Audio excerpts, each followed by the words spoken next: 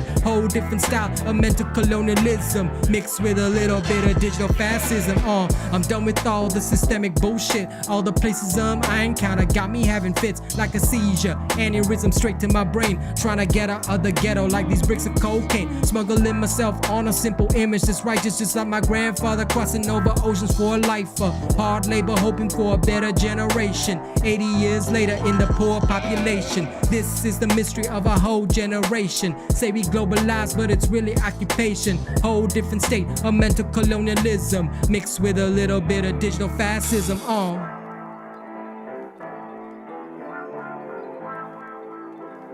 Now I'm taking a break from my music career, but if you actually want to hear my stuff, it's actually SoundCloud. It's available on SoundCloud and Spotify for free. So you can actually listen to that for free if you want. These ones are only on SoundCloud though, because these ones I haven't bought the license for yet.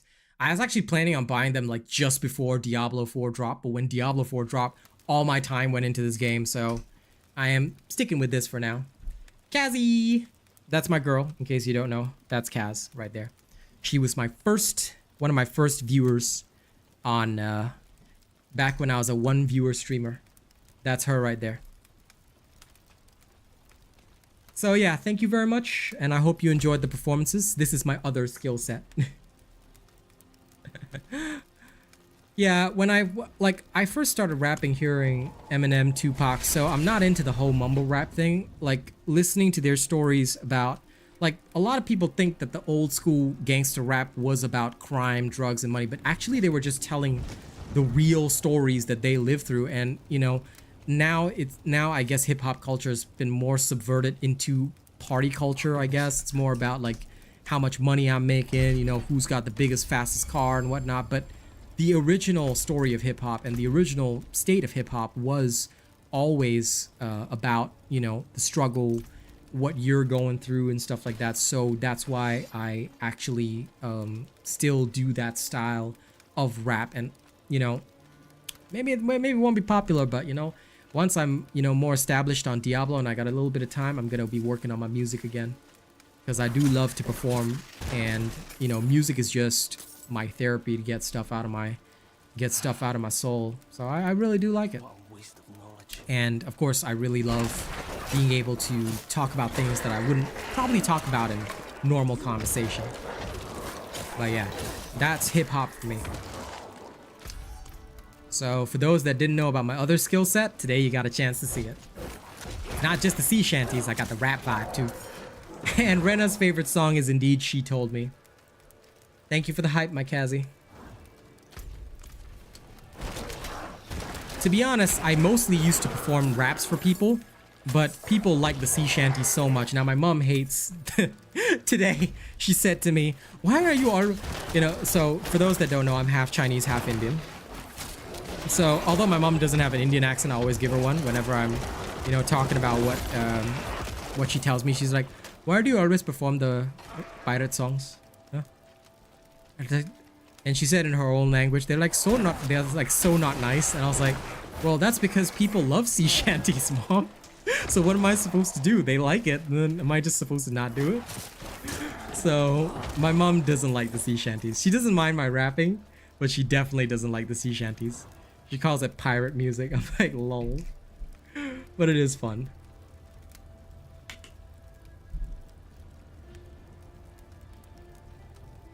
So that was my conversation with my mom today.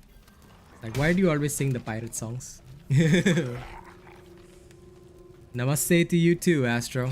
Well, I look much more Chinese. You know, I guess my Chinese blood is stronger, but yes. I am half Nepali.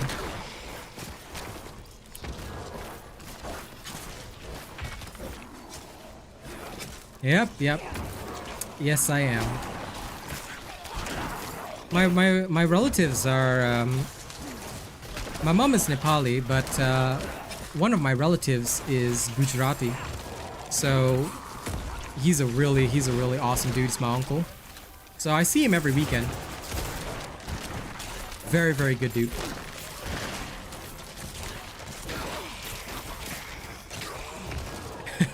Well, now you know why my name is the way it is.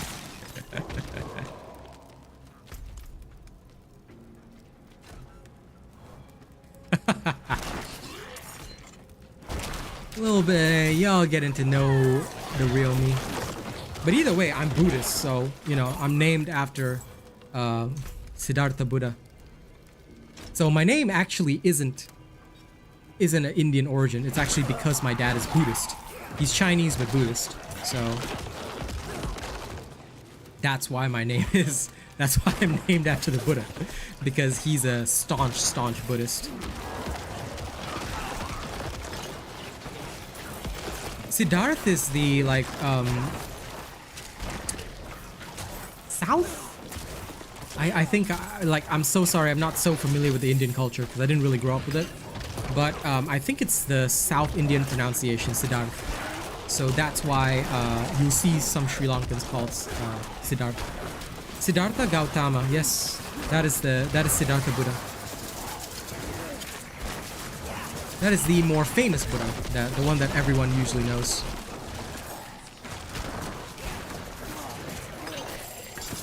He's the one who founded and taught Buddhism.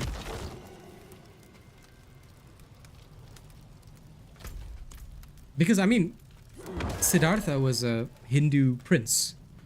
So, before he founded Buddhism, he was a prince. He was called Prince Siddhartha.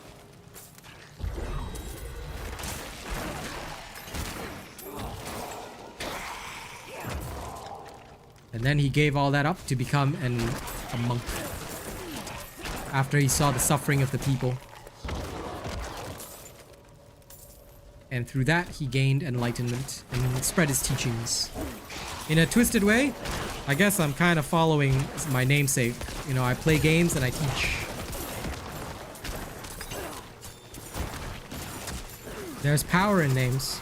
I'll tell you that.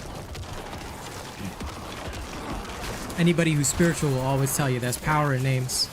Literally almost tells you what you're destined for. So, here I am teaching, except I don't teach enlightenment, I teach about video games. How do you enlighten your necromancer?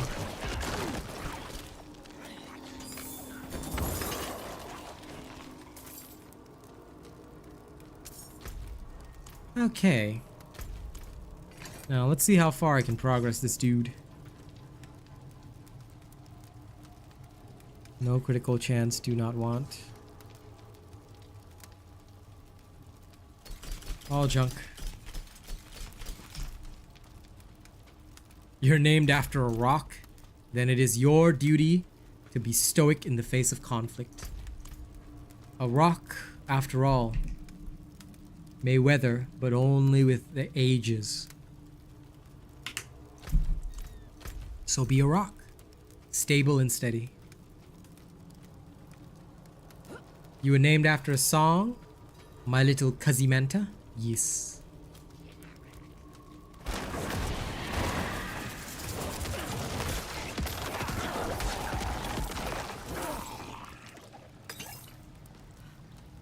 How to achieve enlightenment by melting demons. Lamau. I see. Well, it's good to know that about you, my darling. My darling, forgive me, I yearn for your touch. Have pity, come back now, I need you so much. And also, I will randomly break into songs. When something reminds me of a song, I'll randomly break into it. I'm sure you guys will quickly get used to it.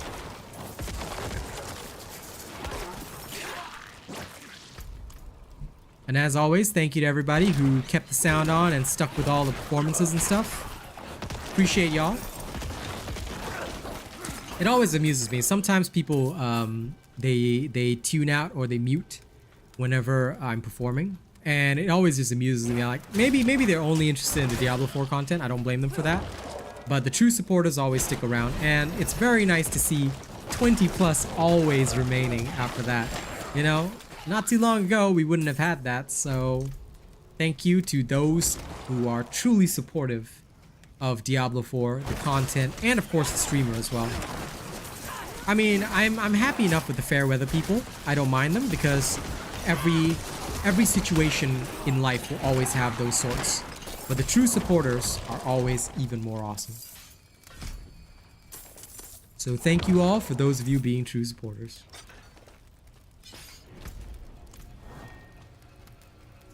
I'm glad to hear that, Zane. Ah, I see. So that's why you're the favored child. Right, honey?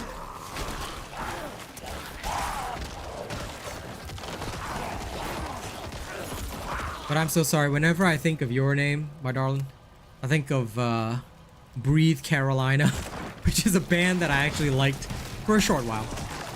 I don't like most of their music now, but they had a couple of bangers. So whenever I think of Caroline, I think of Breathe Carolina.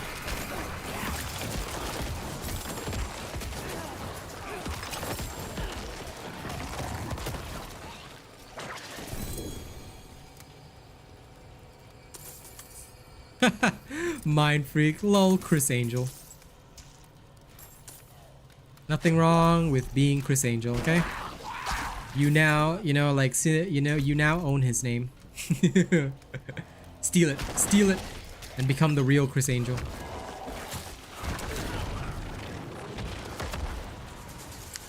Hey, appreciate that, Tiago. But it's why I like being a streamer. You just get to meet people from all around the world. It's nice.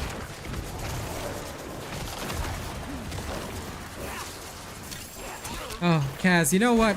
I should perform that. Remember that song I performed for you in the Cartman voice, the drinking one? Yeah, I think I should perform that one for them at some point. I think it'd be funny.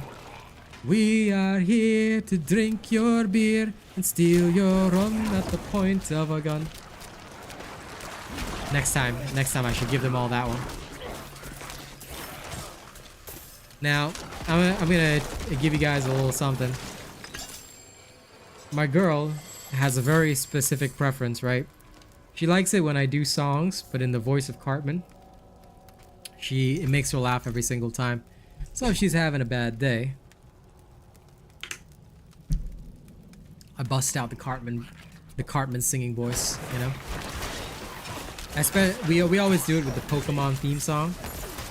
Because that one is her favorite and probably the most hilarious. Tell me, honey, should I give him the Cartman voice? Hey, Zishinko, how are you going, my friend? This is my friend from Chile. Zishinko. He was a big supporter from very, very old days as well. So he's somebody we've known for a very long time. He doesn't get a lot of time to be around because of his time zone, but you haven't seen him yet? He's an awesome dude. Congrats on surviving the semester, my friend. Hankid, you already have a wife, so you're in no danger of marrying me, don't worry. Okay, Pokemon song in Cartman's voice. You ready? Goes like this. I wanna be the very best, like no one ever was. Din din din din, catch them is my real test. Train them is my case. I will travel across the land, searching far and wide. Each Pokemon to understand the power that's inside. And this is literally what gets my girl going. Okay, she loves the Cartman. She loves the Cartman songs.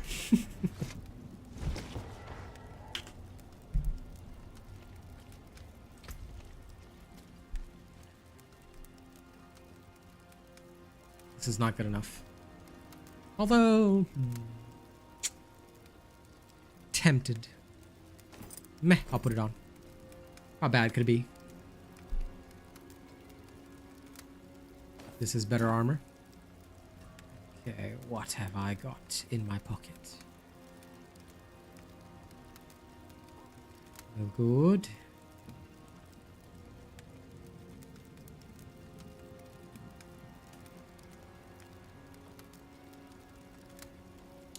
No.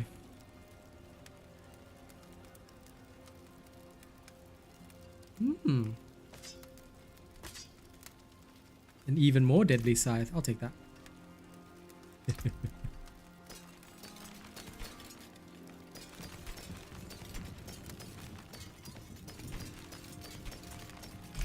Sometimes the best defense is a stronger offense. Now in my mind, I am just randomly imagining. I'm just randomly imagining, you know, Pippin's song. Dude, Digimon? How could I deny you, man? Shit, how did the English version of Digimon song? English.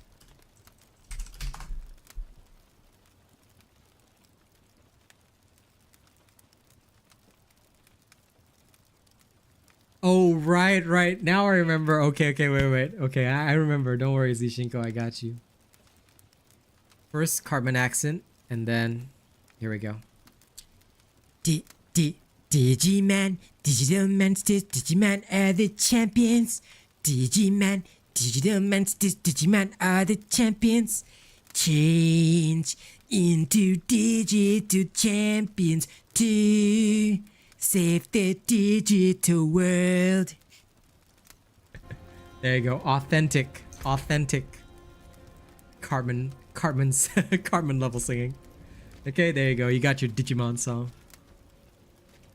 But like Digimon like didn't really have much. It was just like Digimon, digital monsters, Digimon are the champions. Change into digital monsters to save the digital world.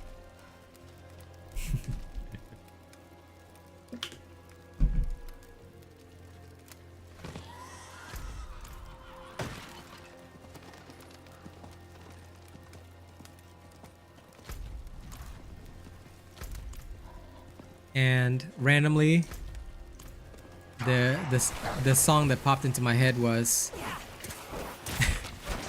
She never drinks the water, makes you order fresh champagne. Once you've had a taste of her, you'll never be the same. Or she make you go insane. Upside, inside out, she's living la vida loca. and I don't know why that song popped into my head in Cartman's voice, but there you go.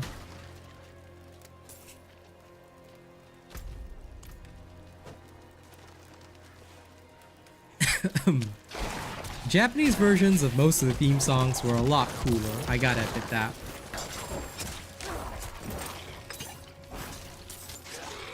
But nowadays, most of the anime, they get like these bands and stuff to perform them. It's pretty cool. Which I can really enjoy. I'll never forget when Naruto got that Japanese grunge band to perform Haruka Kanata, and they used it like as one of their songs. I think it was, I can't remember, it was the ending song or the theme song in Naruto. It was one of the two, but I remember that.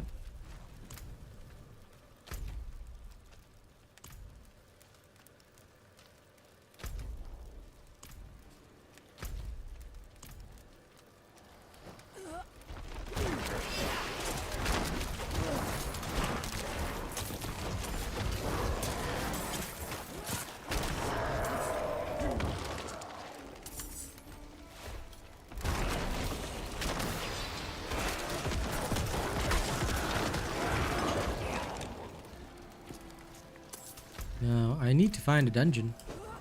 Where are the dungeons?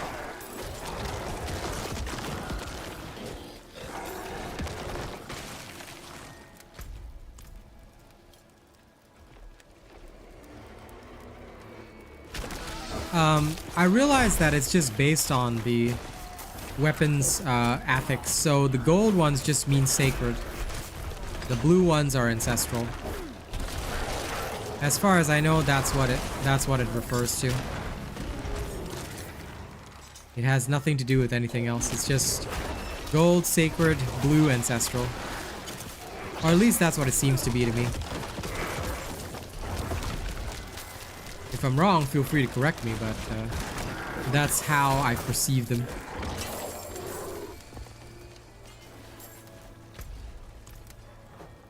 Now, let me bring my digital skeleton champions over here.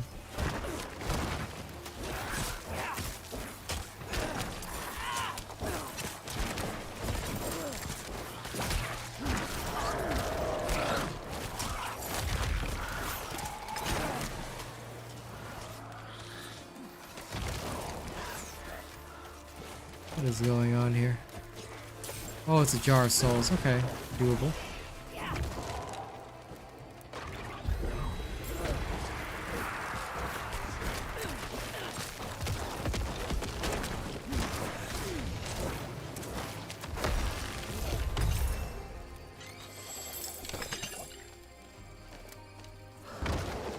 I mean, it makes logical sense to me, so that should be the way it is.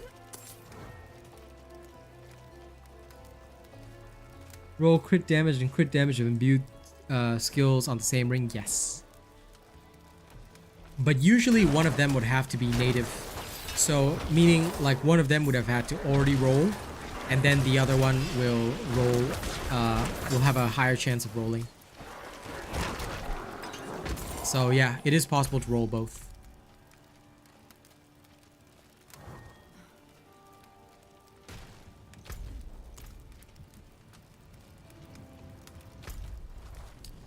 Oh no is correct. Are you suffering greatly?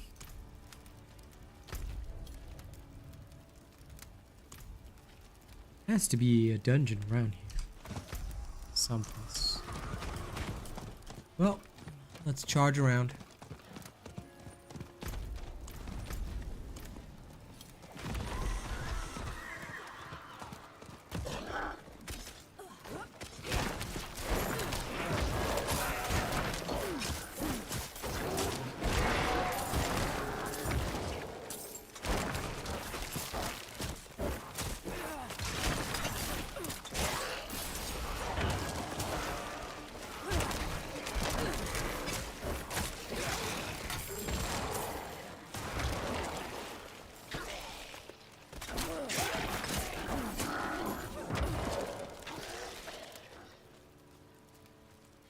Okay.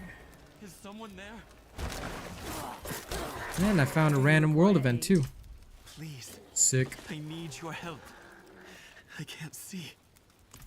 My dearest wanders these woods alone. Well, I'm glad I can entertain you while you're at work, my friend. At least somebody enjoys the random shenanigans I come up with, other than Kaz, I mean. She always enjoys my random shenanigans, but it's good to know that more people enjoy it.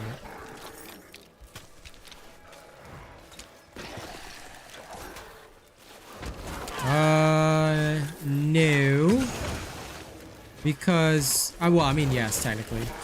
But unless you're using imbued skills 24/7, I'm not, so I would roll 4 skill damage or damage to close enemies for mine. For you, it might be different, but yeah, that's what I would roll on mine. I'm glad you do. Makes it all worthwhile. Like I said, I'm always proud of this community because the quality of the viewers is insanely high, which is a very beautiful thing. Like I said, when I got that email from YouTube and it literally told me that my viewers were higher quality than everybody else, I was like, yes. My team, best team. Everybody else's team, sucky team. My team, Coolorus Maximus.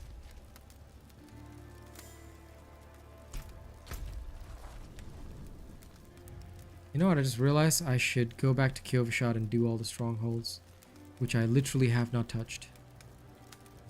So, time to get that done. I think Malnok is around there. Kunavesk.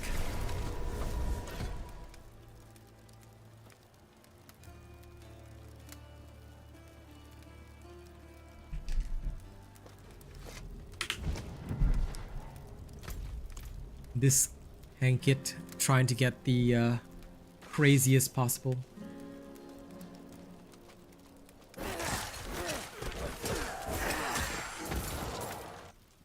Oh yes, I got to reply to newbie. 1 second.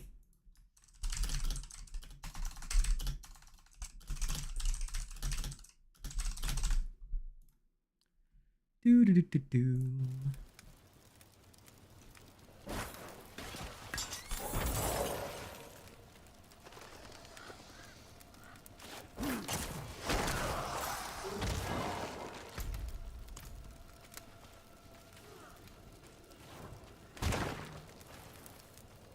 Wasted that bone spear for no reason. Nah. My mother told me someday I will buy galley with good oars, sail to distant shores, stand up on the prow, noble bark I steer, steady course for the haven, too many foemen. Too many foemen. At my demon mondir, at nir skuldi kelpa, leok fabra ora, para brottet vikingen, standa upp I Stafni, stirra de runt neri, alla små till häpna.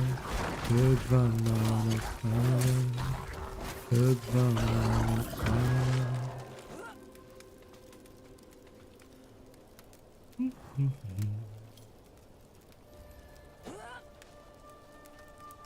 Come minions, let's go. Pokemon was always like a major part, I think, of everybody's childhood. Yeah. Pokemon theme song is the way, bro. Okay, let me go clean up this stronghold. Hello, Nostrava. I'm here to murder everybody. You can call me the Reaper. Blessed are you who will die in the Mother's name. Yes. Give this stranger the holiest of welcomes. Totes my goats ready to die in the Mother's name. You know? Yeah, thought so. I'm gonna gather my essence. Now let's go investigate the villagers' homes. I'm sure it's filled with XP. Huh. I think Ash became Pokemon champion and finally retired or something like that. He finally became Pokemon champion and is still 10 years old. Eternally 10. Thank you, Jeremy Wilson and Ace, for subscribing. Welcome to the Robot Nation. Hope you enjoy your time with us and all the shenanigans we get up to. Yeah? The shenanigans are fun. Oh my, flesh-eating aminals. Died. Spoiler alert, he died. Lol. Well, in that case, ouch. Ash got turned into trash. How saddening.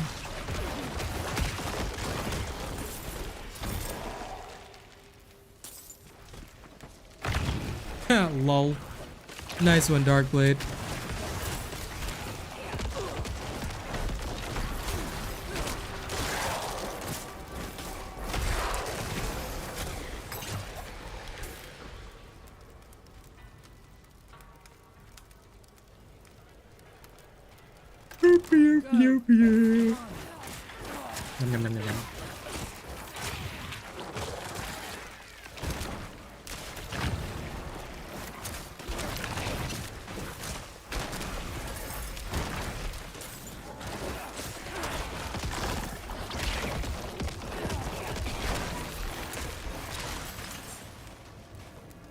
Okay.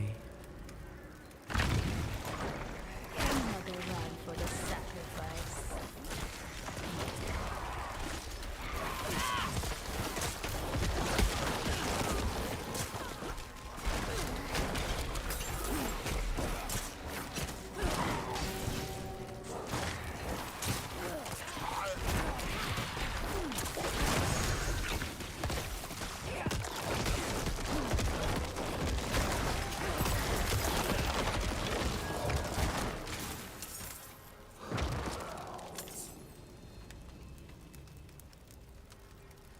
Okay.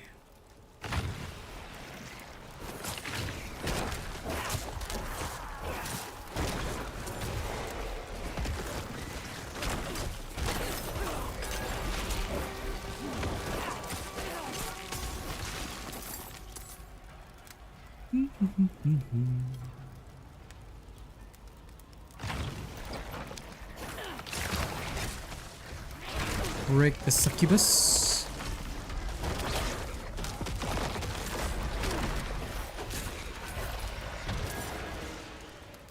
Help! I beg you!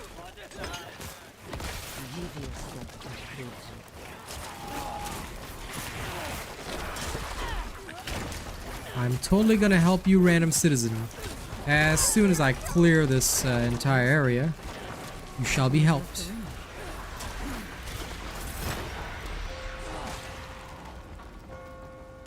Let's free this random person. Off you go. Go on and live a fruitful life of whatever it is you peasants do. Thou peasantry. Thou peasantly peasants.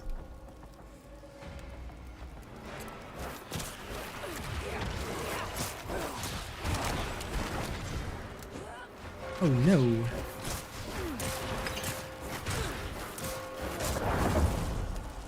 Lilith's chosen has split into multiples. Whatever shall we do?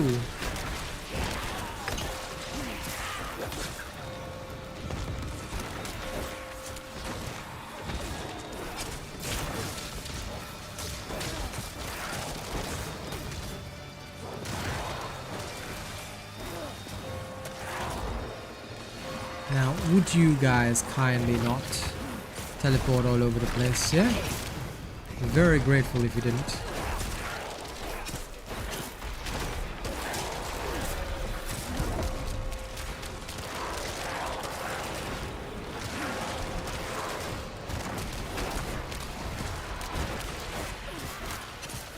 Your evil is done.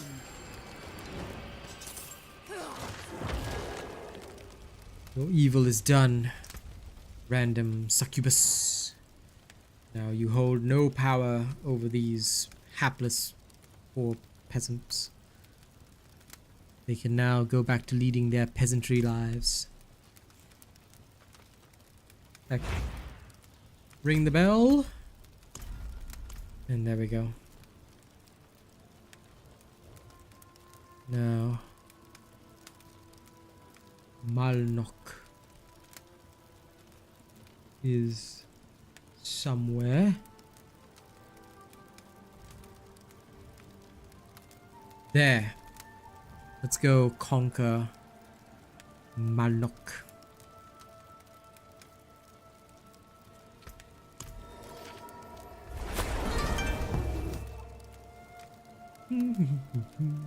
Thank you for subscribing, Mr. Jonathan. I appreciate your presence here. Welcome to the Robot Nation.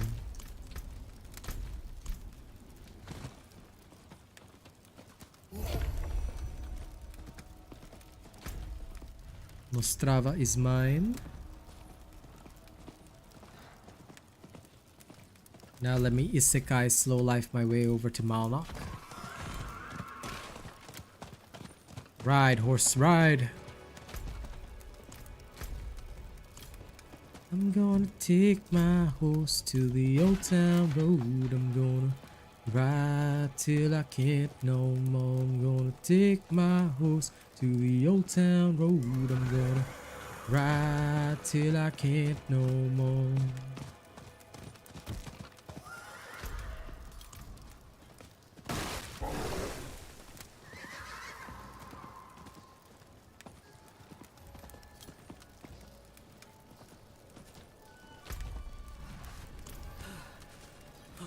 grown too cutting.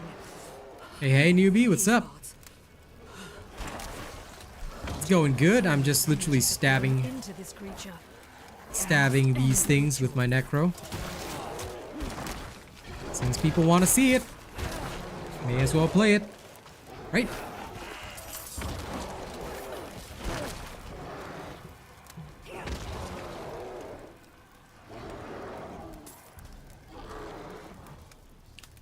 Okay. I'm spending my time figuring out how to do this properly for Season 1. So far, I think I've got a good plan. I'm using minions, but like I'll scrap them later. Just that early on, while leveling, they are 3 crucial 5 me. Without them, suffering, sorrow, and misery. Yeah, early and mid game, they are too crucial. Like, without the skeleton mages, right? Butcher wiped me.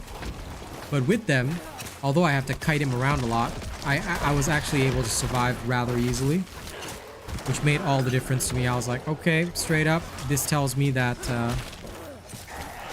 the right idea would be to use the minions properly in the early game, and then late game I can change that if I need to. That's what I'm experimenting with so far, but it has been successful.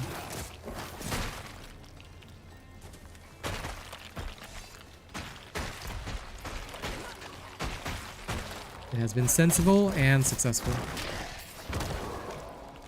Because the walking artillery cannon, as strong as you are, cannot function without proper protection. Oops. I gotta plug the charger out of my phone.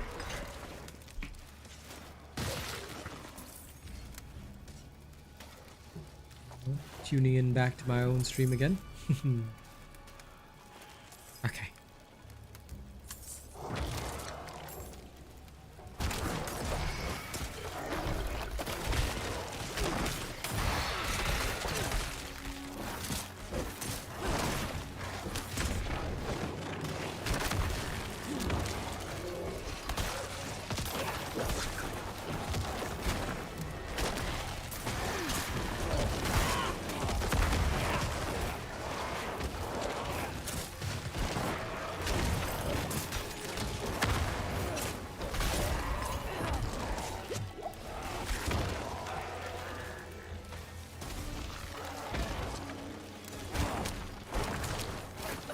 Yeah, I'm thinking about trying the companion build like early game, just to see if that'll run. But I know that the storm build works just as well, so that one I'll give a go. Like I'll give it a go in Season 1, see if I like it.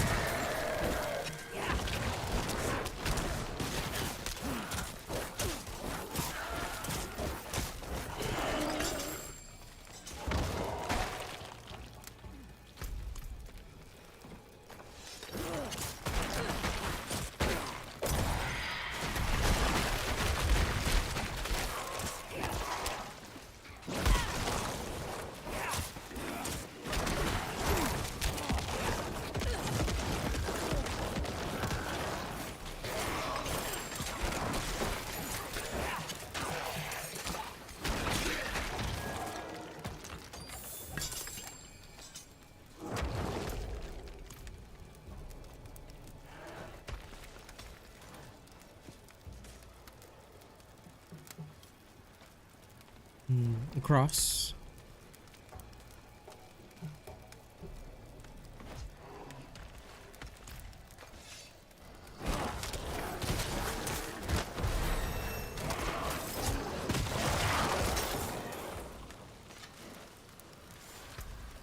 Ah, finally. Time to get the increased critical strike damage.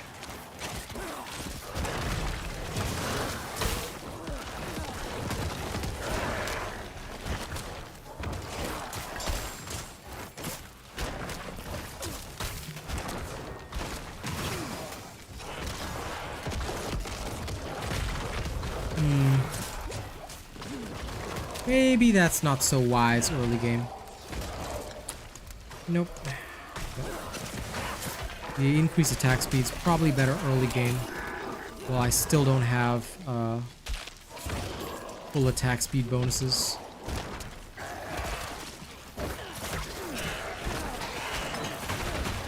The Kajra storm is ended.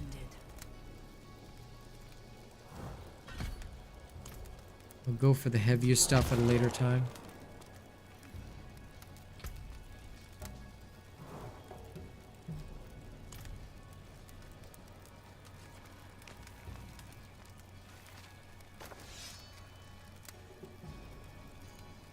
Yeah, pretty much. Like, I just want to see it, you know, give it a try if I can in season 1, but most likely, we all know this, I'm gonna go for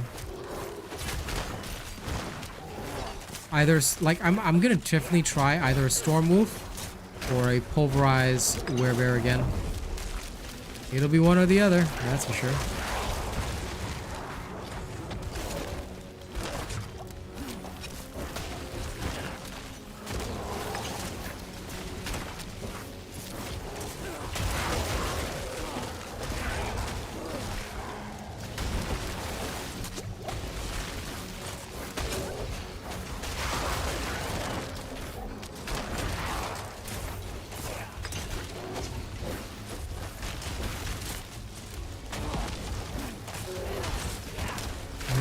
Got rid of all my minions, didn't you?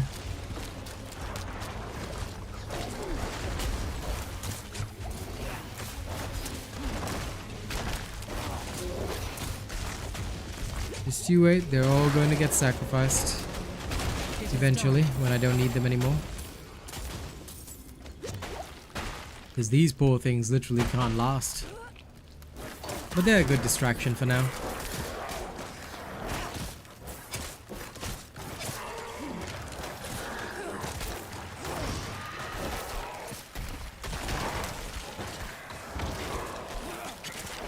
Once I get everything going,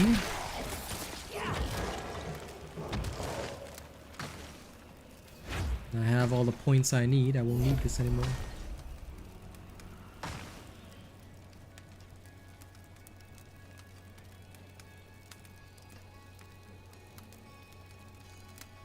Well, that sounds weird, so maybe they'll make a mode like that specifically for you, but for my part, my thought is no thanks. I'd rather not suffer through that.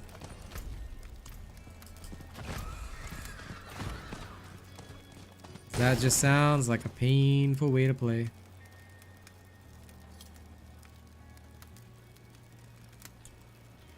Still get essence cost reduction.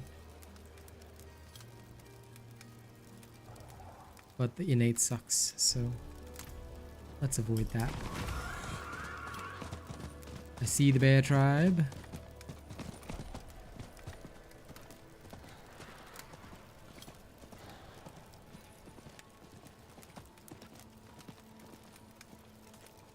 I think it'll be like a optional mode, because I'll tell you, if that actually ends up being the end game, that's gonna be misery. It'll be a silly bit of misery, I tell you. That is my take on it.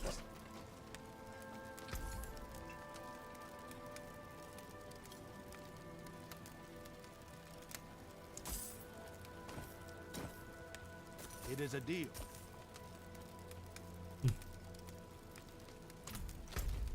Okay, now. Not sure why I've literally never done this dungeon, but okay. Let me go clear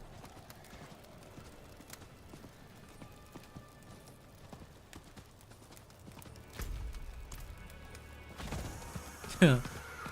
Sounds like all the damnation randoms, right? Reminds you of Darktide. I think Darkblade Omen should play Darktide. He seems very suited for that kind of thing.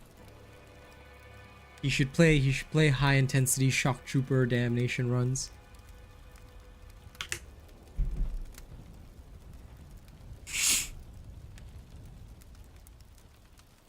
Actually, we crossed it today, Granny, multiple times. But it's going good, you know. We're definitely maintaining over 20. And we're getting ever closer to maintaining an average of 30. We've crossed it a couple of times, but maintaining it's a bit harder, but you know, we're getting there. Slow and steady. I'm honestly really proud of everybody. You know, they've been supporting almost daily, and it's been really good. So, thank you. I will never stop thanking you guys. Oh, he's a console player. That explains why he hasn't tried it yet. Tell you. Once it comes to console, if it ever does, you know, I think you will play that and never leave, because it sounds like your kind of thing. Play without ever getting hit, which we literally did a couple of times. Me, Hankit, and Rena. Super funny.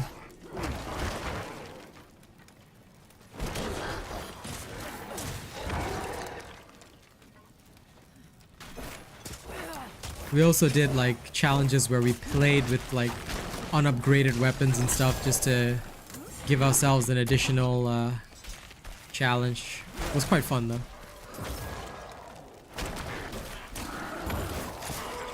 Yep. But that was the big problem, and I told as much to the devs, because with Darktide I'm a partner. I explained as much to the devs, like, if we're making our own fun, that's a bad thing. Because we shouldn't be making our own fun. You should be making fun for us. And if players have to make their own fun, things don't tend to pan out well.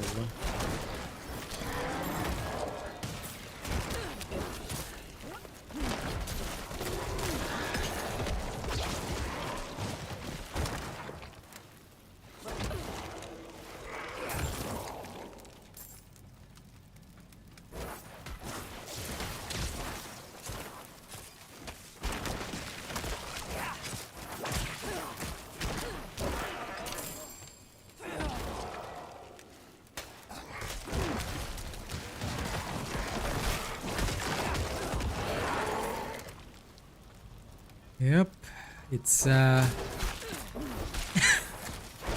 it's pretty wild.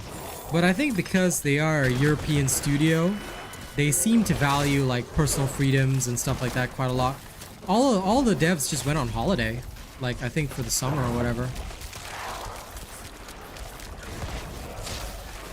I guess they're very lucky they aren't run, like they're not a company run by Asian developers, because holidays are non-existent for us Asians. Like, we don't take time off because it's pointless. You should be out there making money. So it's very lucky that I'm not running their studio, because if I was, I would tell every single developer, if you did not die during the project, then clearly the project is not good enough. Okay, I want at least 10 developers to die during every project, so that by the time the product is finished, it is literally something that will go down in the history of gaming forever. Exactly, man. You know, they just don't have that superb Asian work ethic, whereby if you're not making money 24/7, then you're not Asian enough. Huh? No. No need for that thing. No need. Work. I mean, it's true. The Japanese also have Golden Week, but you know, it's usually for us Asian people, it's a very short period, not the entire summer. So like I said, hey, that's our way of doing things.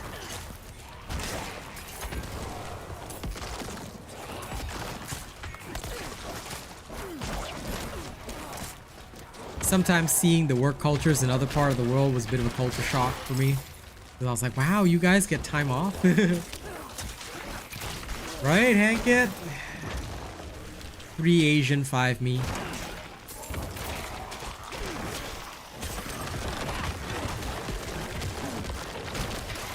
Congratulations, Darkblade.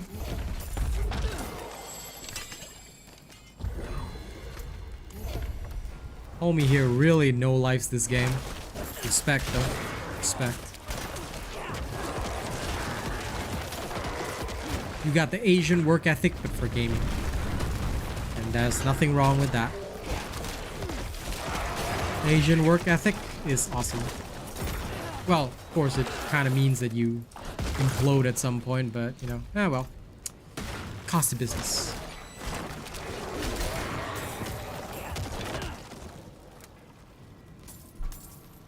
I won't be attending World Boss. I'm just chilling on this Necro, you know. Today, this is literally my time off. Testing out the Bone Necro, chilling out and just having a good time on it. Yeah, this is my break from doing anything serious.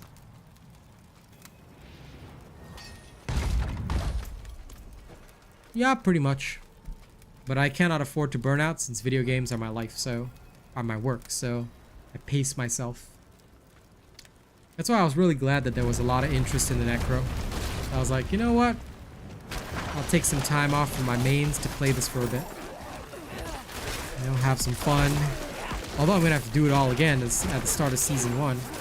You know, may as well have a good time. Experiment now, learn.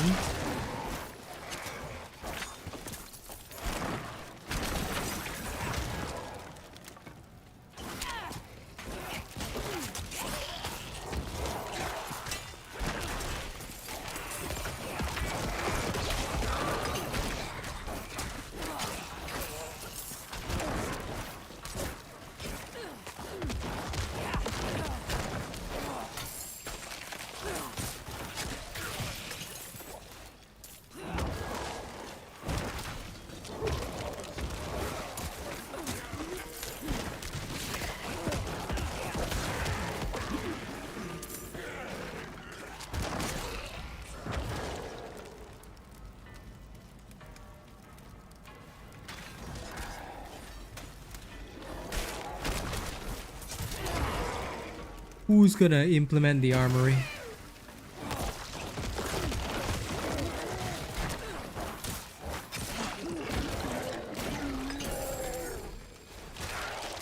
What debacle are you referring to? If it's not Diablo related, then I will be completely unaware of it.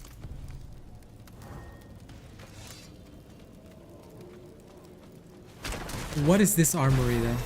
Because, okay, look, I don't have that much experience with Diablo 3. You're gonna have to, and also a lot of people here are not people who've played a lot of Diablo before, so you're gonna have to explain your thoughts, Hankit, in detail. Make it so everybody can understand. What the fuck are you talking about? And what debacle are you talking about? Be clear, concise, effective, weird.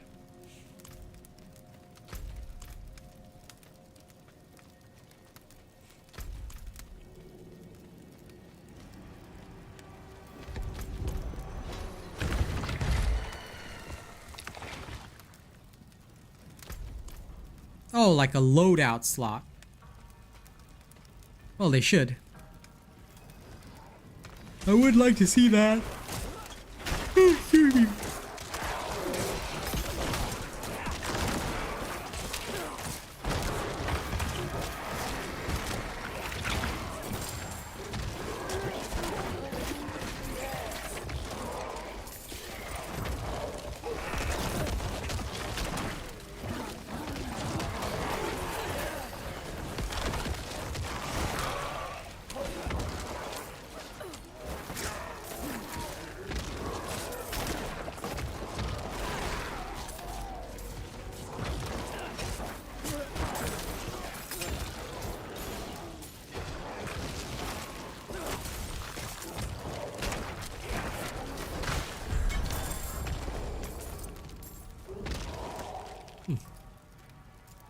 That was it? Dang. That was pitiful. Well, they should. It would be nice to save a loadout. As, like, I don't mind paying the gold cost to respec, but it would really make things a lot easier.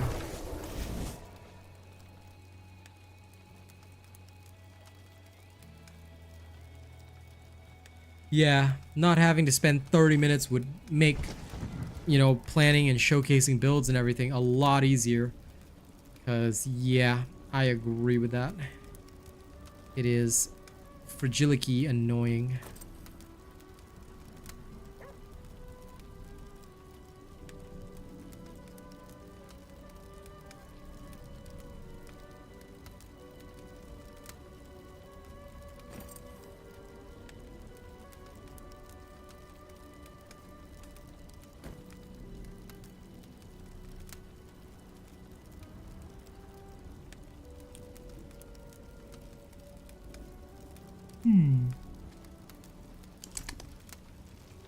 Okay, everything else is ready to be scrapped.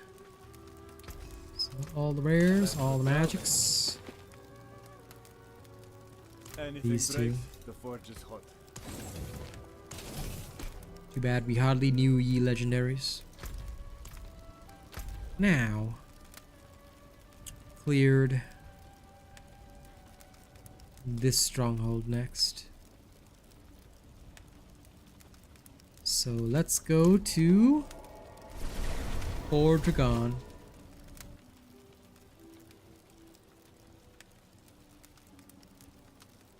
Who knows why? There must be some weird reason. I'm telling you. Something went weird somewhere. 110%, man.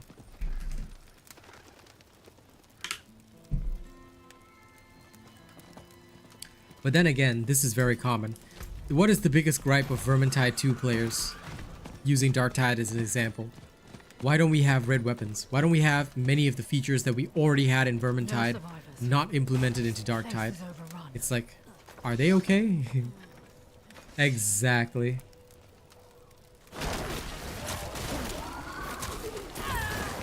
I mean, isn't the battle arena that they had, forgive me if I'm wrong, the fields of hatred that we have now, we have a PvP zone, right? So, are they not the same thing, or am I wrong? If I'm wrong, it's okay to tell me, because I just assumed that they were the same thing. I started with Necro. The only thing I'm doing is just, because I guess people wanted to see it, I'm just playing the Bone Necro, which I plan to do on Season 1. I'm doing the testing that I would have done at the start of Season 1 now. But at the very least, it's given me a very clear pathway on what to do and stuff like that. As for how I'm liking it, I absolutely love it. I think it's great. But it does require some adaptation. So you're not going to be strong right off the bat. Aspects are very, very crucial. As is perfect, you know, stat and gear rolls, so that's another thing. But overall, its power is pretty solid. And you do kind of get a similar vibe, at least, to the rogue. Just with more less attack power and more tankiness. But the rogue obviously levels significantly faster in the early and mid game because their early and mid game is so ridiculously strong that it's actually just a fast, like literally a blitz when you level up with them, which is fine. That is what it should be. Bone Necro, I would say, is a bit slower, but that's because of the way that their passives work and everything. You kind of have to structure it well so that you really get the best out of your passives and the kind of damage that you deal.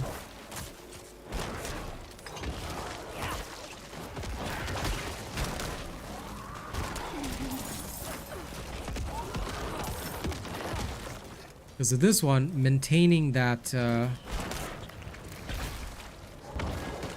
not only maintaining full essence, but also, hang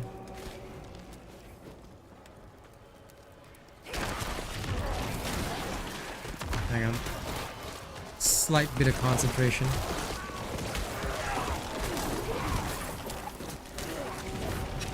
Maintaining full essence is far more crucial because you do have to like ensure that your bone spear does as much damage and of course has the highest possible crit chance. Once you can do that, it's not a problem, but it's the early part.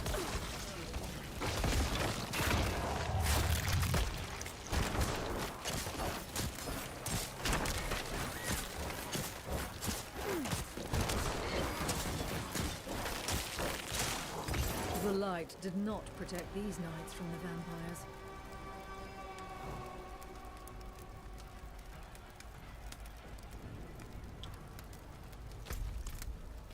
Yeah, Druid can be a little bit complex. I'm definitely like reevaluating what I'll be doing in the first season. Necro, definitely first. Because Necro is the easiest. Like, I literally need nothing. And, like, I'm not gonna function just as well as the Rogue, but, you know. Although the Necro needs practically nothing to get going, it's a very solid character. Because minions take care of you early game. So you literally don't have to panic. You just plug and play. Barb would probably be a good second, because although the Whirlwind Barb needs a lot to get going, and Hammer Barb's similar stuff, the early and mid game are pretty easy with the Barb.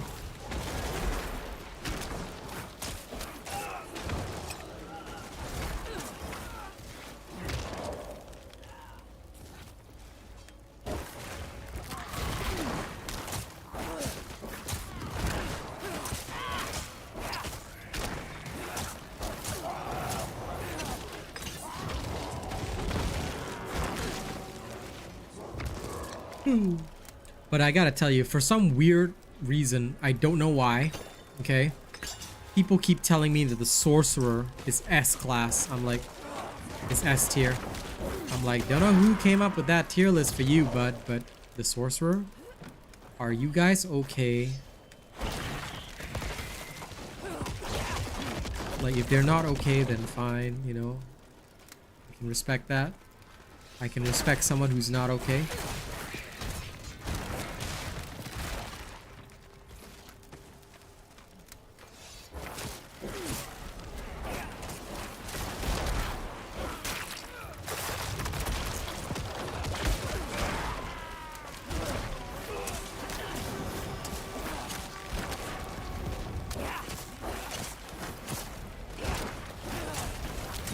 Yeah, the biggest problem with the Druid is that if you're going to play a specific way, you tend to require like certain aspects of legendaries.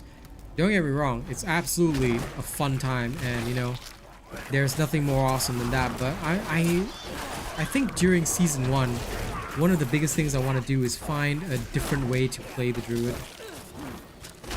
I need a way that's easy for people and easy for myself as well. I hate the over-reliance on uniques. Definitely. So, I must find a way. There has to be one. Just like I must find a way for the Rogue to stop being so reliant on, and without going down the rapid fire path. There must be a way to stop the Rogue being so reliant on melee and twisting blades. Because the Rogue just isn't, like, their kit. Sure, they can go to, like, but you have to carefully pick, like, your Nightmare Dungeon affixes, and this is pain to do that. There must be an easier way. That's why I want to build, like, a full-on range Rogue. Kind of like how this Necro plays. Like, that's what I would like to see put for the Rogue, you know? So I feel like it would have some serious potential.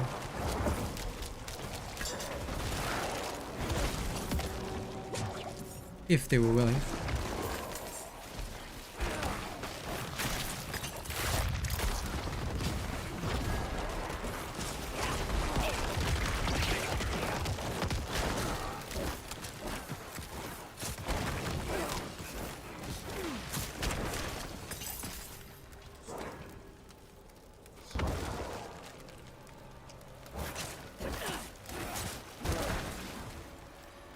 But I can see the Bone Necro really starting to ramp up.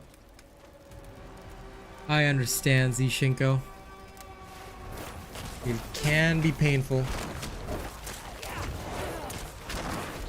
I wish it were easier, my friend. Truly do.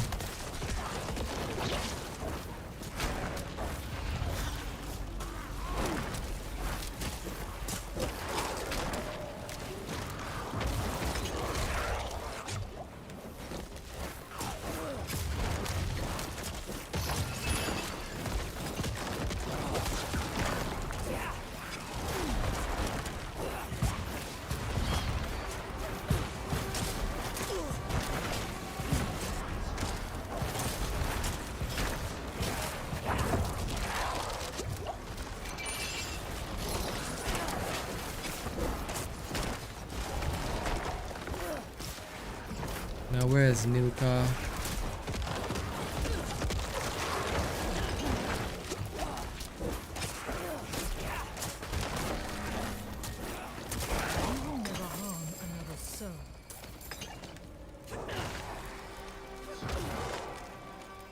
Tell you, bossing is a little bit annoying without all the right aspects.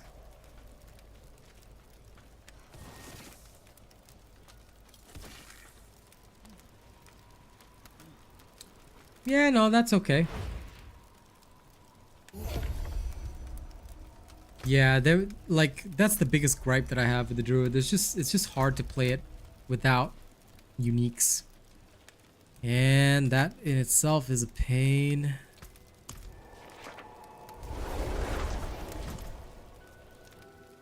Yeah, could be, man. Could be. But then in my case, it was totally different because I kept, on my pulverized druid, I kept getting Mad Wolf's Glee and nothing else. And it was just constant. It was just like, hey, you know what you need? Mad Wolf's Glee. Let me get that for you. Oh, you know what? You should get some Mad Wolf's Glee. You know what we got in stock today? Mad Wolf's Glee. May it protect you. Good deal. Father bless. I've got furs, skins, and steel. This man has furs, skins, and steel. Love it.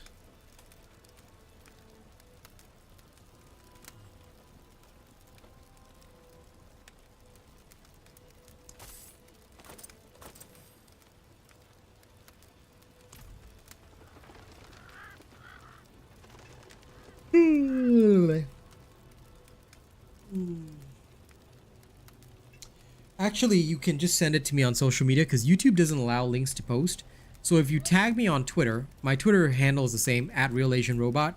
You can use the Diablo planner link and just tag me on Twitter and I'll be able to see it. So yeah.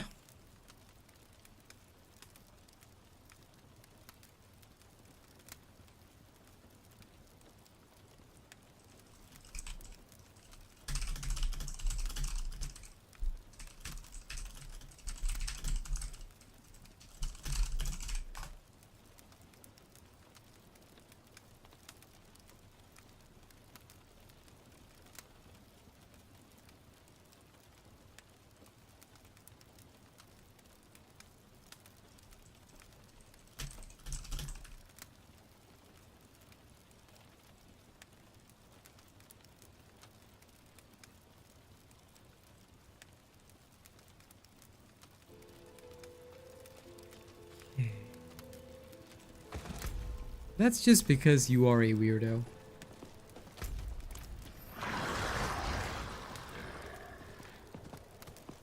Yeah, no problem, man. Like I said, you can just send it to me on social media because I answer every tweet anyway. So just tag me on social media and I'll have a look. Twitter is the easiest way to get a handle of me because I'm there every day. And it's just very easy for me to just pop onto Twitter. Oh, somebody tagged me. Okay, no problem. I can just see the post straight away.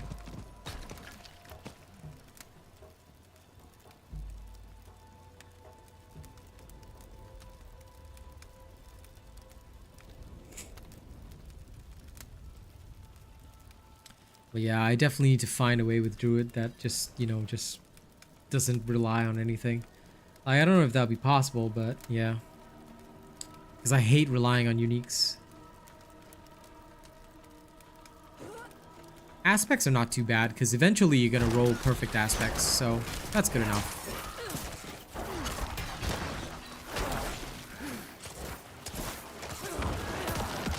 Like, for the problem with those classes that only have a single weapon though, and I do have to state this, is that those classes that are all single weapon based can unfortunately see some very, very unfortunate situations. For example, if we're talking like Druid, you need to take care of both DPS per second as well, damage per second, as well as the affixes on the staff. So if you find a really good staff, especially towards World Tier 4, that has high DPS but bad affixes, oh my god, you have to really make a choice.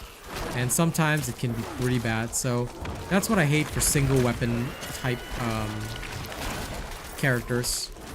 Whereas the multi-weapon types, that blow is greatly softened. Because you have all the you have other weapons to give you affixes while you focus on the main weapon, you know? So it just makes life easier. But of course, those characters have their own weaknesses, like the Rogue and Barb. Stupidly strong damage, but they have their own weaknesses as well. But as far as single weapon characters go, the Necro is still top of the top. Can't beat this dude.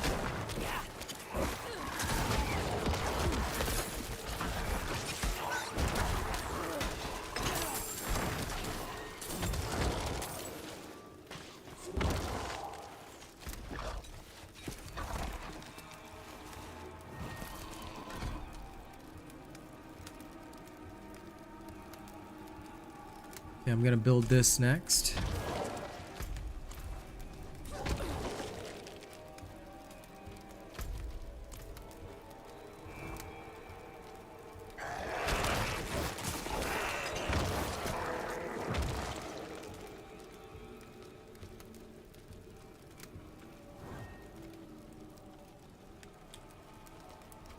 Because it just works. Oh, congratulations on your +4 twisting blades, man. Well done.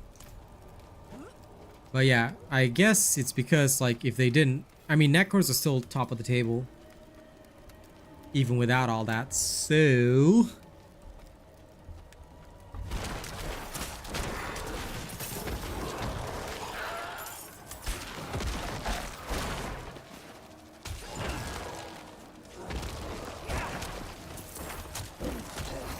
I guess for balancing purposes. But either way, I still think it's stupid. I'm sure eventually they'll take a good look at class balance.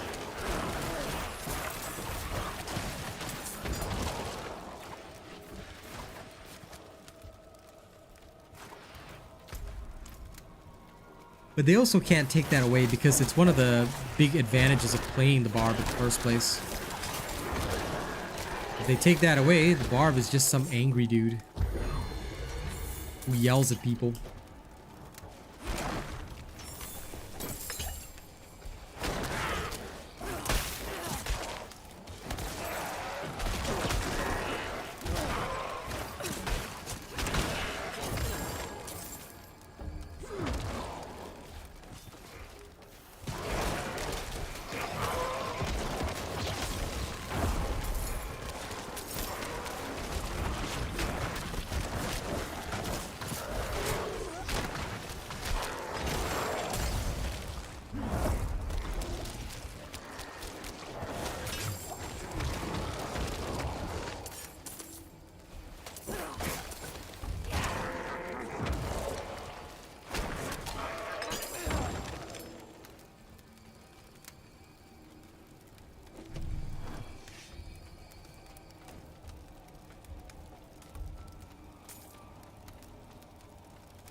I mean, they yell at mobs, but buff themselves.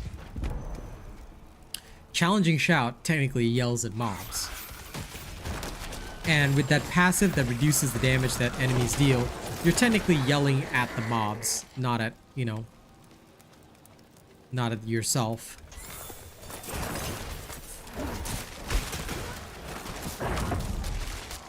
You're basically telling these mobs, nah, get away from me.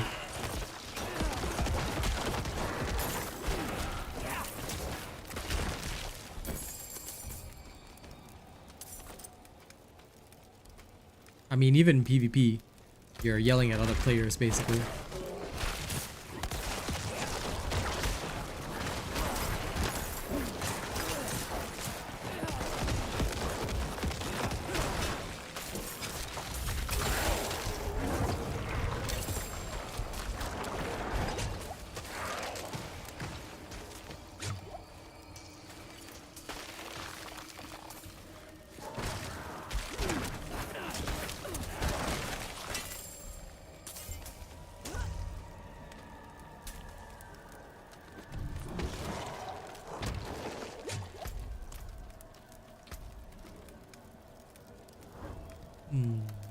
Plus 4 armor is not worth it. So junk.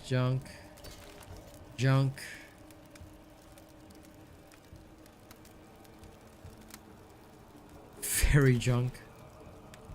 Although it had good affixes, no cooldown reduction, do not want. Junk.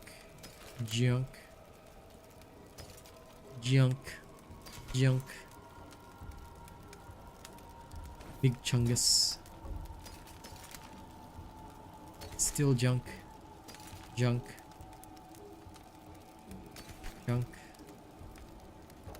6% movement speed, I'll take it.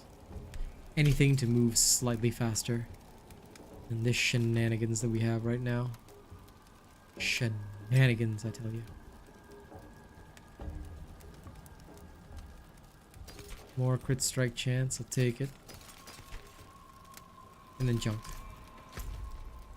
Okay.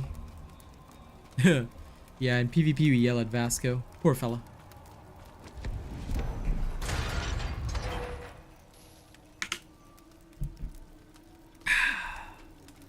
What we do is we stomp him flat. Oh no. I got vibe checked as soon as I walked in. Damn. Calm down there with the traps, yo. You don't have to vibe check me that hard.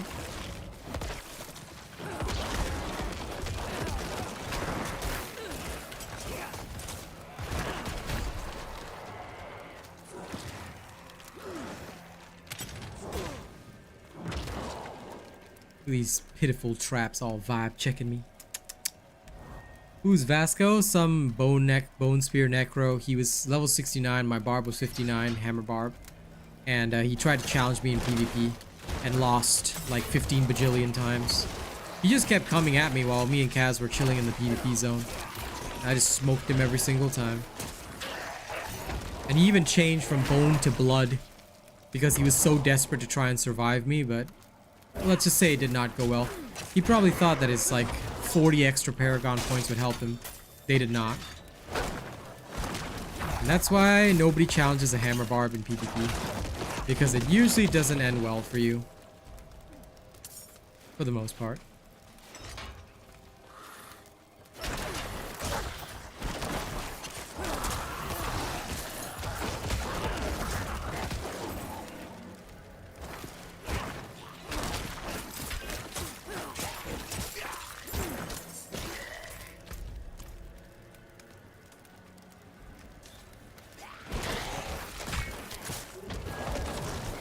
So that's the story of Vasco.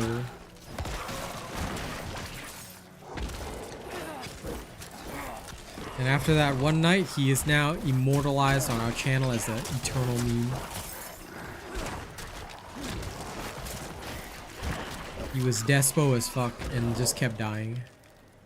And it was embarrassing because I wasn't even like playing full serious, like, you know, spamming every shout. No, I actually just slowly used whatever shout I needed to counter him. And then when, you know, when the time was right, I just one-shotted him with the hammer.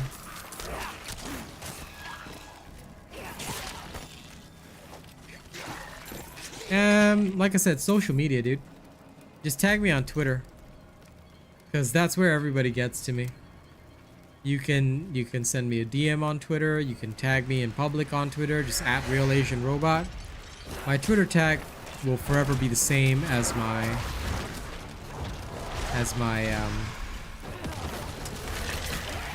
YouTube, so, or any streaming channel. So you can always just get me on social media. It's easy enough. Any good content creator will always be on social media as well. So yeah, you can hit me there.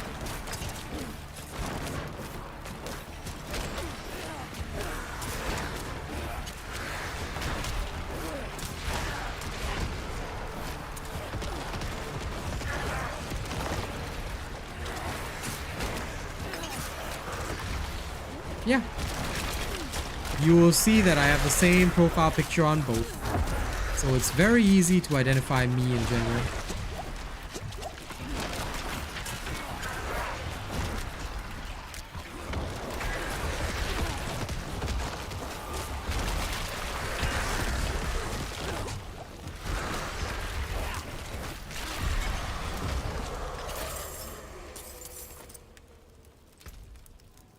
We have to admit boss fights are a little bit slower, but thankfully not like difficult or anything like that. It's just a standard normal boss fight. Literally nothing major.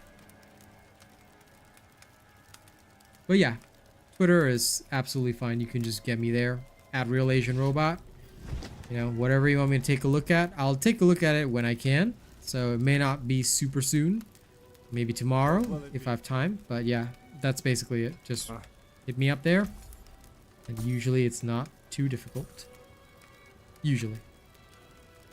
Oh yes, more movement speed. Gimme. Take that. Movement speed is the key to life.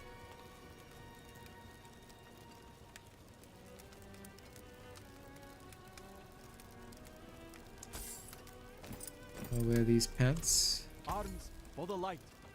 We have and more DPS per second. Okay. Sure, why not?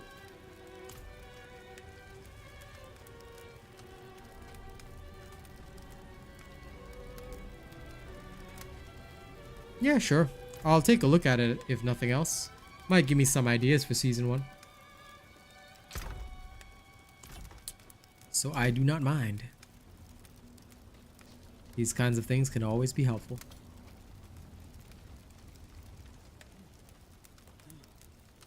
Can I help you?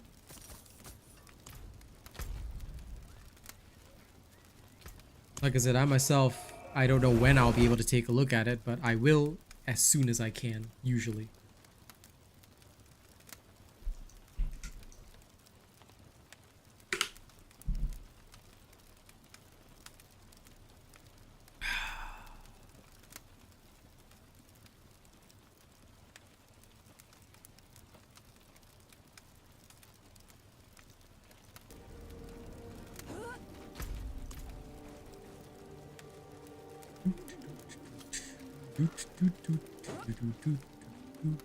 It is done.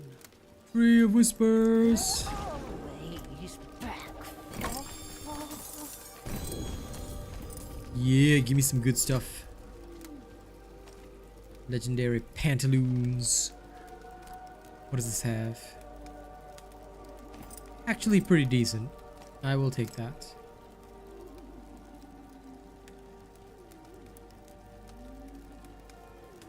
The rest is no good.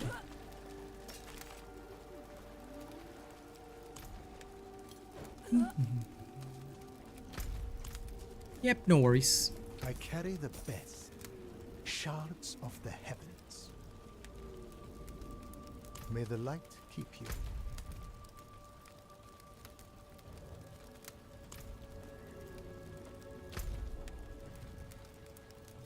I cleared strongholds here.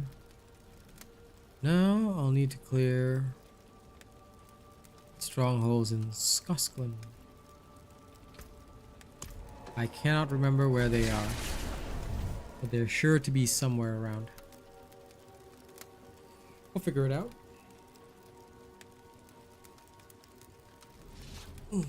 Alright, let's keep going.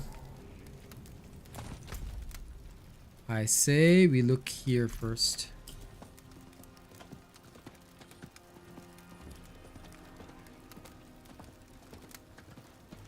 Spectral charger, spectral charger.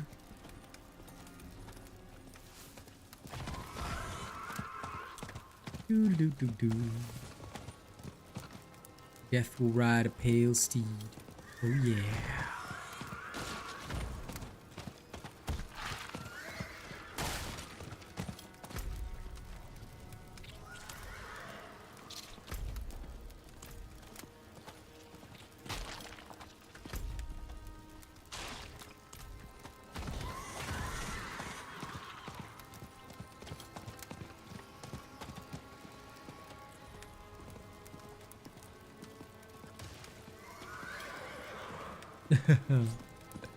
Well, that's kind of the thing though, you know? I appreciate the time that I have now with my people. Of course, I would love to be at a much higher level, because more revenue means I can do more stuff. But I'm gonna try and find a good balance between the two, because ultimately I think it will still be very healthy for me to become as big as possible, because that means I can provide more for my family, and also less reliance on memberships, super chats, and things like that. Because as much as I love them and I love the people who help out, you know, it's not always the best idea, because sometimes if you're over reliant on that, then it can impact upon, you know, the way you do things, and I'd rather stay true to the content. So, you know, I appreciate the sentiment, don't get me wrong, but yeah, I try to be as interactive as possible, because at the end of the day, it is the community that makes everything. But if I can, then, you know, I would want super fame, just that I'd like to build it up my way. So I probably am not in danger of getting hyper famous anytime soon. But if I do build it up, I will also try and build it up in a way that lets me continue, to some extent at least, to talk to, interact with people, and to ensure that, you know, at the very least, if nothing else, I can stick with what I do, but in a reasonable manner, you know? While also providing the best that I can for my family and loved ones.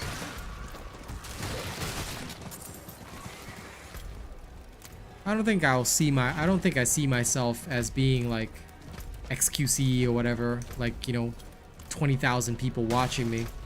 But my big goals, I guess, if I really had to state for the future, would be, I would love to be a 1,000 viewer streamer.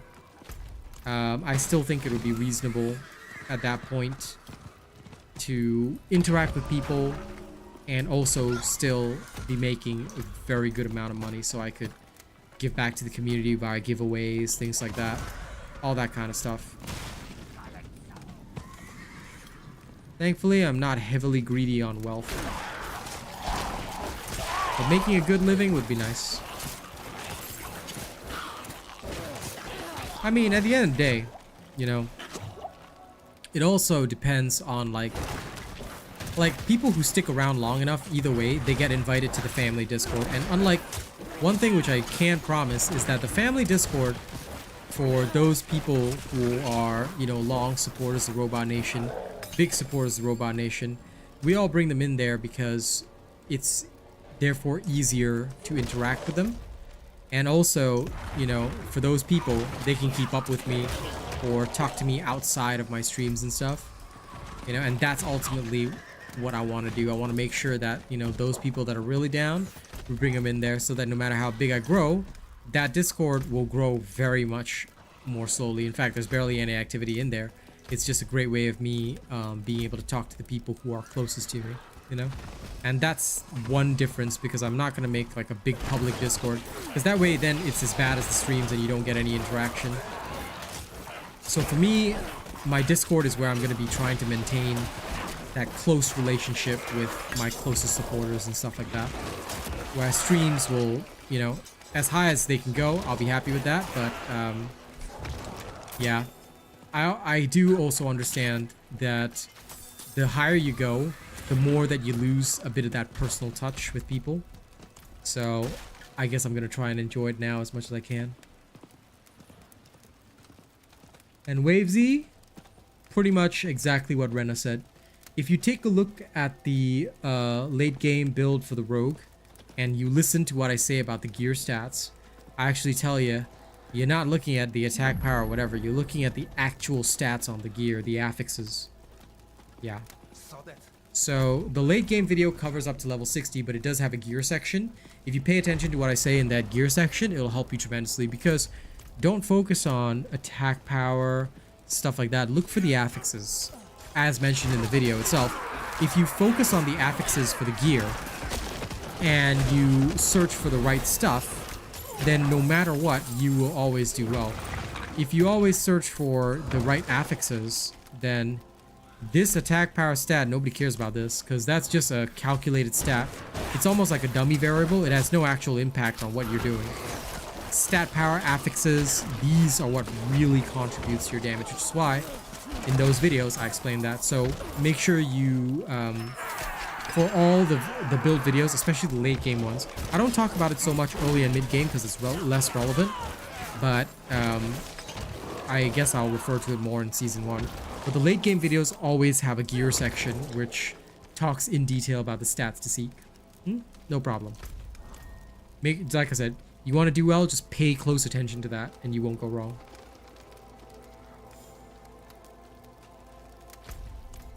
Well, they have to care about more than that because not all characters... Well, I guess if you're talking about rogue, then yeah, that's fine. Because vulnerable is the most important for a rogue.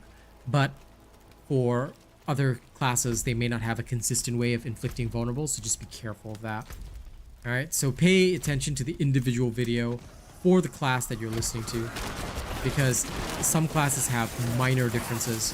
Ultimately, the stats that we seek are all the same for the top builds, but some classes do have minor differences. Bone Spear Necro is actually looking to be one of them, because this is one of the few where maximum essence is absolutely essential, especially on your hat. Until you get Deathless Visage anyway.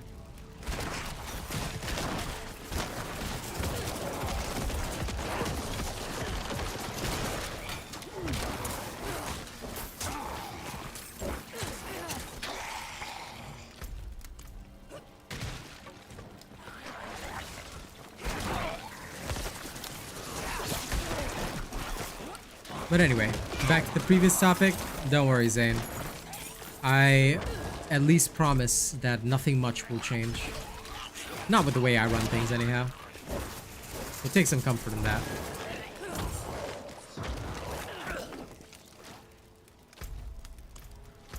Okay, let me go find Murdain Lodge.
Okay, let's investigate the hunting grounds. Whatever killed this hunter wanted him to suffer.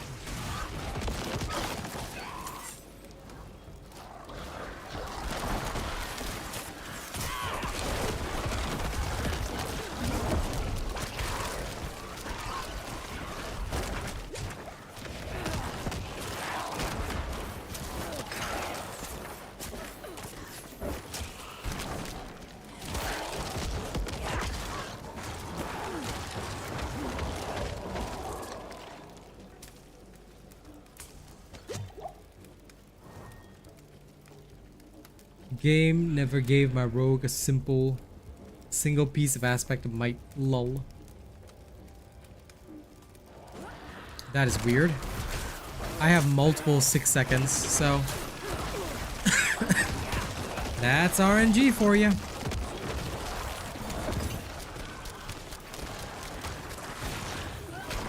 By that same token, I have none of the uniques that you have, except Fist of Fate, so there's that. There's the love of RNG. Signs of a bloody struggle. What happened here? Necro, go.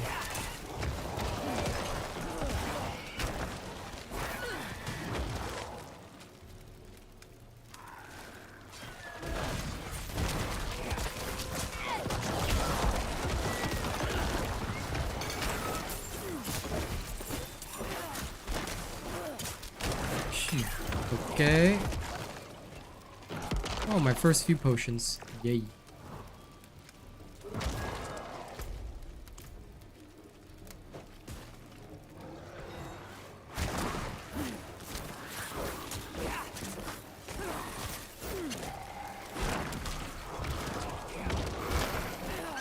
Give me all the fancies only. I need nothing useful. Just give me the fancies. And as long as the fancy is a Harlequin quest, then sure.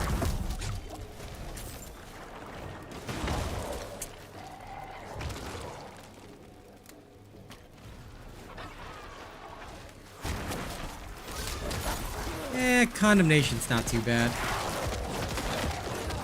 But on the other stuff, I agree.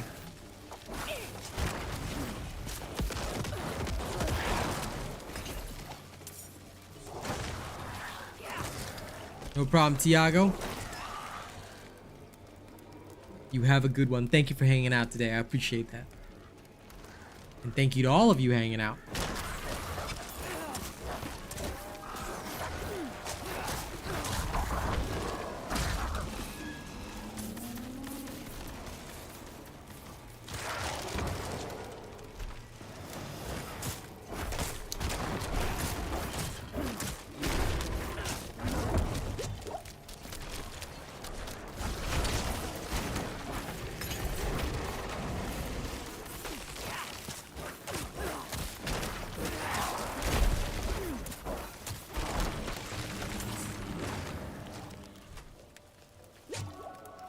Condemnations, yeah, Condemnation's okay. Like, obviously, if you've got a God Roll sword, it supersedes. But if you happen to get a good one, it's okay. Good stopgap measure.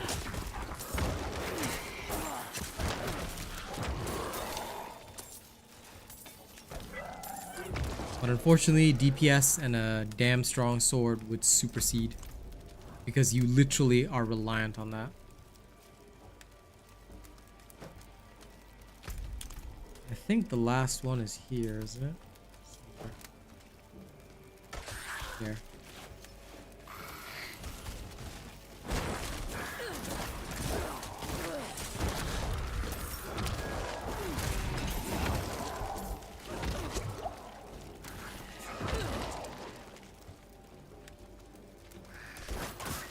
Oh, excuse me. It is getting a bit later, so you'll hear me yawning a lot. There he is, Beast of Mordane.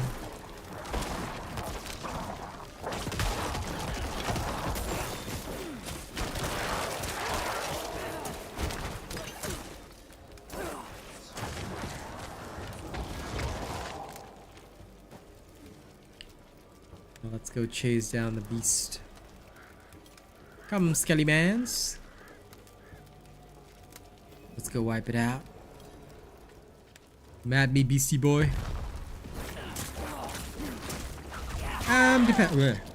Depends on the day. Freaking werewolf. Annoying. But depends on the day. Some days, usually till about 3 AM my time, which is pretty okay. It doesn't bother me too much. But like I said, yeah, it depends on the day.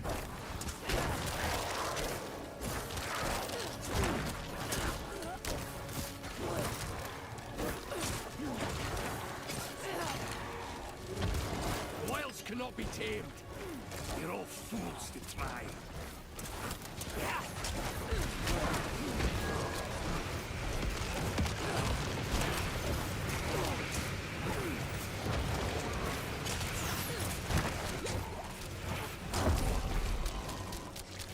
Like right now, I'm pretty much running hard because Diablo is good money for now. So I'm definitely running extra hard. But typically, I will still stream at least 4 or 5 hours per day. If I don't do a morning session, then I'll definitely do an evening session, and that's usually about 4 or 5 hours.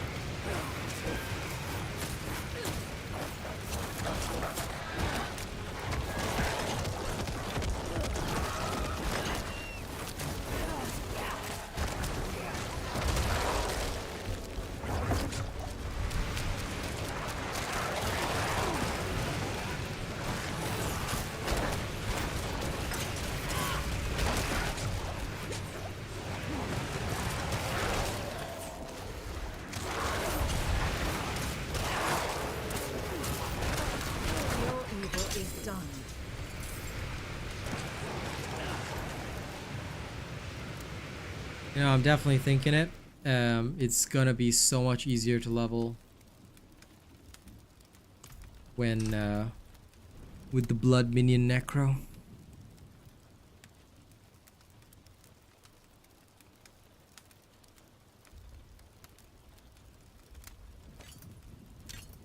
Like the more that I play this, the more I realize, yep, blood minion Necro is probably the way to go. At least in the early stages, because leveling up as a bone Necro is a pain. It's great late game when you have all your paragons and all that kind of stuff to contribute insane damage, so that your spear is like one-shotting. But early and mid game, holy cow. Since I live with my folks right now, I am not considering a 24-hour because I do not want to disturb them. Because our apartment is very small and the walls are thin. So that's why I don't do 24 hours. I would consider it in future if the price was right. But again, that can also significantly impact health. So I would only do it if there was a significant gain. Otherwise, it's, for me, I prefer consistent results. So yeah. I may consider it in future. Probably when I'm a lot bigger and there'll be like a lot of upside to it, then I may do it. But at the current time, I would say not on the table. Yeah, sure. Grey Knight. Come anytime. I'm here every day. Usually doing something different, but come anytime. And if you got questions to ask, no problem. So yeah, 24-hour streams, I have considered them, thought about them, and I've really wanted to do them, but not in this apartment. Not right now. Definitely not at my current stage.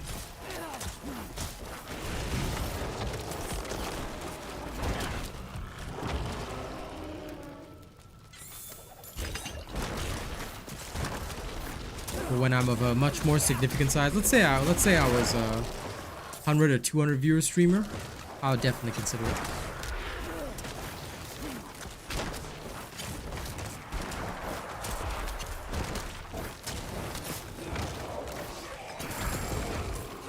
But I'd also look at one thing, because 24 hours do take a lot out of you. And realistically speaking, I'm not that young. So I do have to think very hard, because I'll probably be out of action the next day. So for me, if I just consistently stream, it's pretty much better for me, also healthier, and makes more sense right now.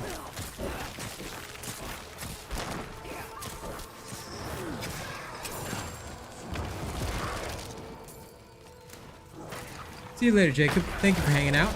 Always appreciate it.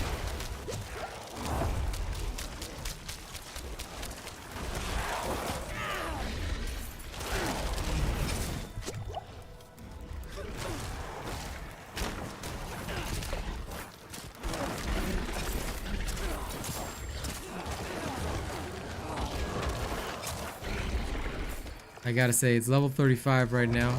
These minions are barely lasting. So, yep, Blood Necro seems to be the jam.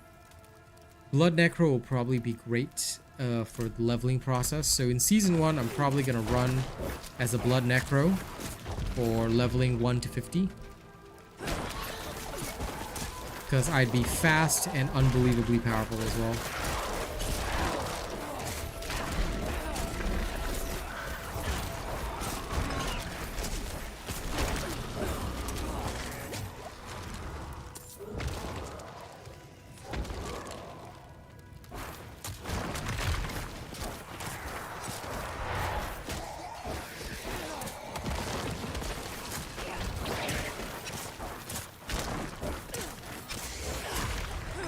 This early game, the overpower damage is insanely good.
Okay.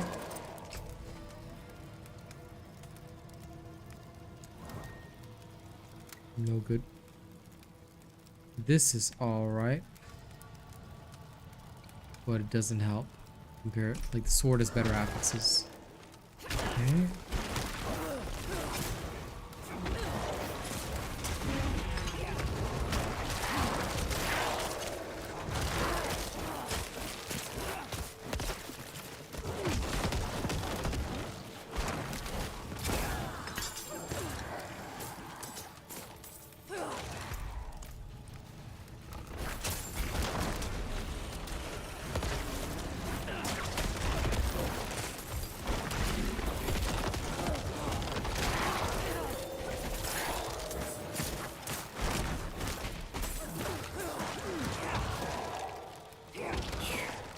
That's clear.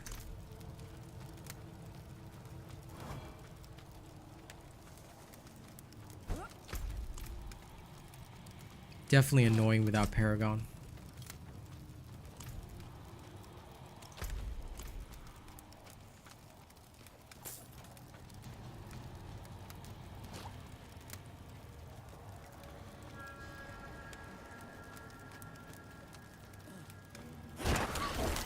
Because I think that without the later part of the tree, especially after the recent buff to Rathma's Vigor, for the guaranteed overpower now being only 12 seconds, I think that if I were to play the Blood Necro seriously for leveling, I'd probably focus on running that with some minions. Exactly the way I did. Oh, excuse me. Exactly the way that I did in the early and mid game builds, but it'll probably be as soon as I hit World Tier 3 and Paragon, I'll swap over to Bone. Because it's undeniable that Bone has the attack power, but for leveling purposes, it's much slower. Just because of less status effects being inflicted, stuff like that. Less ways to take advantage of the damage that you would normally like.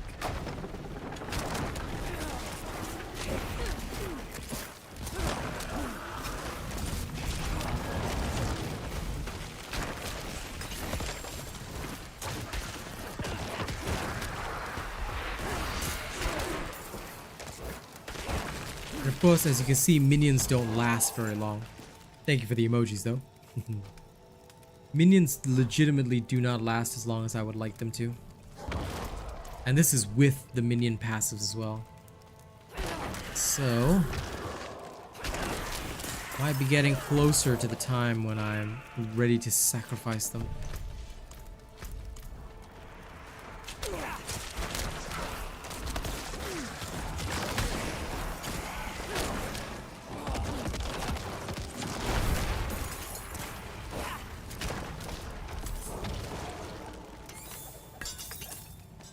Okay, let's keep on. Ooh. Stone carving. Do I have to put down the defaced shrine cap? Yes, I do. That's fine with me.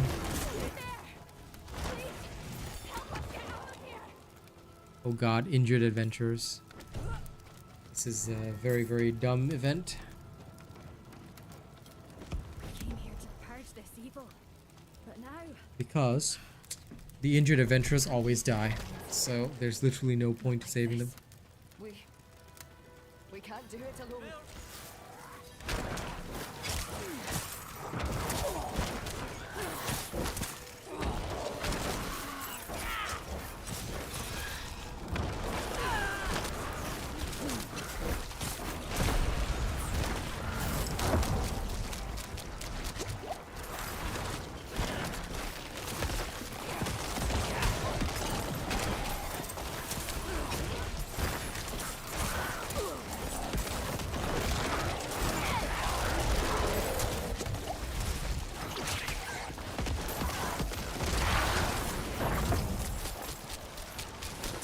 I mean, I know my gear is unupgraded, but I swear, I feel as bad as these adventurers. Oof.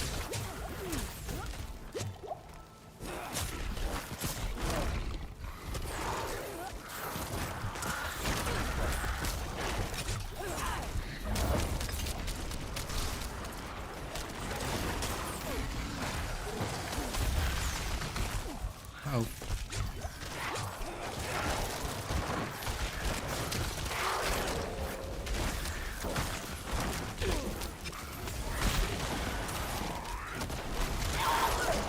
Damn.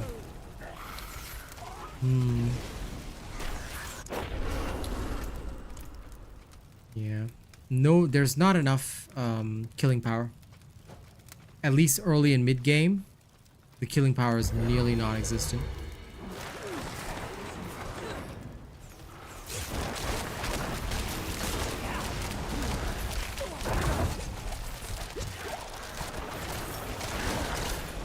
You get hit by one good CC and it's over for you. Well, this will suffer the same problems as the late game rogue. It's not much, but I hope it helps. here. Something for your troubles. Oh, my inventory's full. You deserve this. Never seen anyone fight like you. Okay.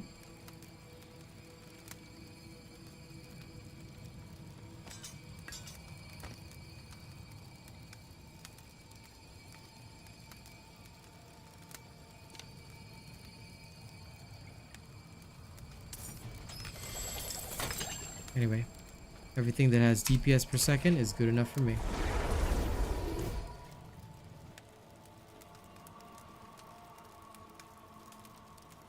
Yeah, because the problem is that your passives and whatnot, right?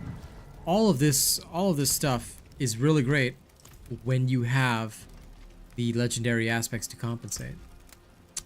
When you don't, it's just gonna result in your death. Your very quick demise, as you can see.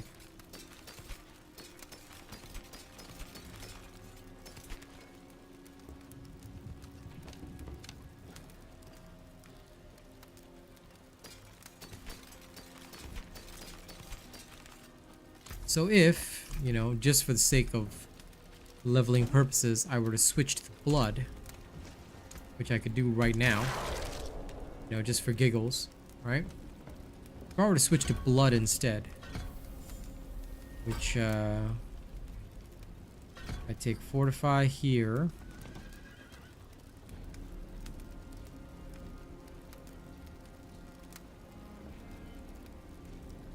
If you wanted the same feeling, you could run this anyway. Alright. Generate corpses. And then this is my blood minion pathway, so I'm just going through with that. Essence generation and consumption leaves behind corpses, no problems there. 3 points here. And this one, because of the way that this is run, right, we won't sacrifice the golem. We'll actually bring out the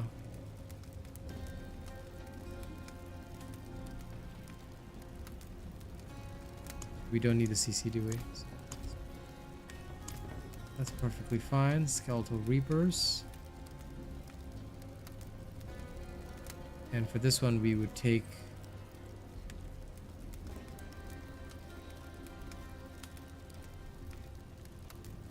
we don't really need the corpses as much.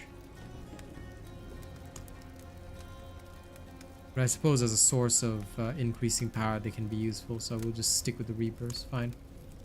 Okay.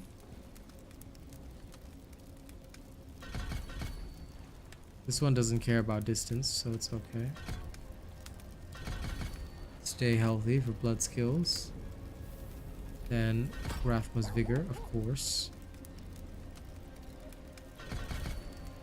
Attack speed for me and my minions. Golem life.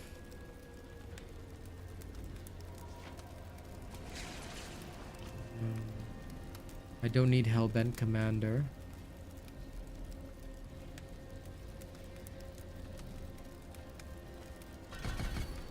But I do need Mac to maximize that. And the final point should go into reduction of damage. So this will be like the original way that this kind of thing was played.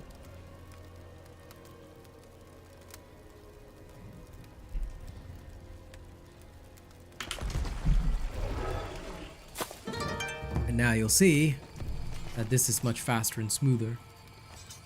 Nothing wrong with not wanting to play a Necro, by the way. There's no right or wrong answer. You can literally start on anything you want. I'm starting on Necro because it makes sense to me.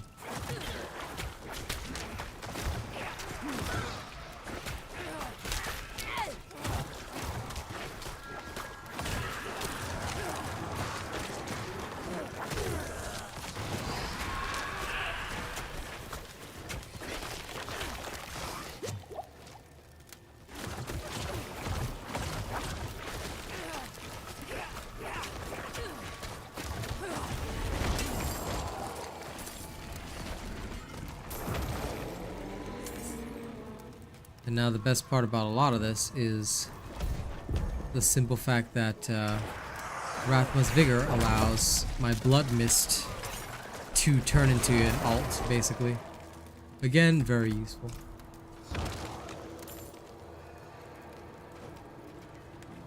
So this was the original way that we played. Ooh, actually, you know what? Maybe I should adjust a couple of things.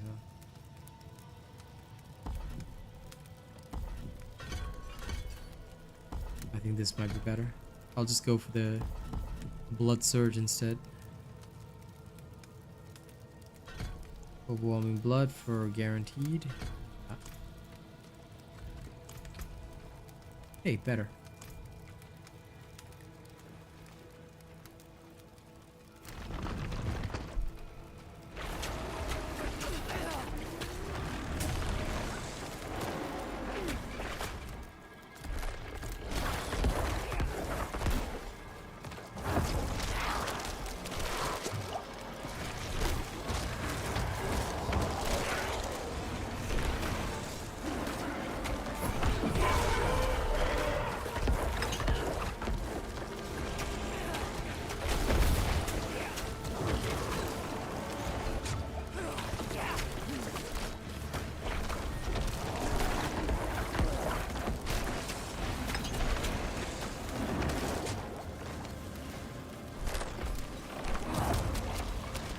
There we go.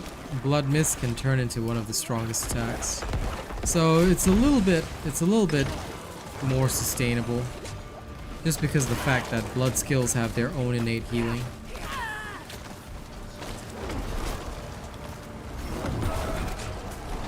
That, and I can force the, I can literally force the golem to take damage for me. Thank you for subscribing, Nick, by the way. Nothing wrong if you're tempted, man. It's good. It means I'm doing my job. So blood would be quite okay. It would have like some decent sustainability. And there's like no real death in early to mid game. But of course, this is ultimately a Bone Necro stream, so refund. Back to reality. Snap back to reality. Yup, there goes gravity.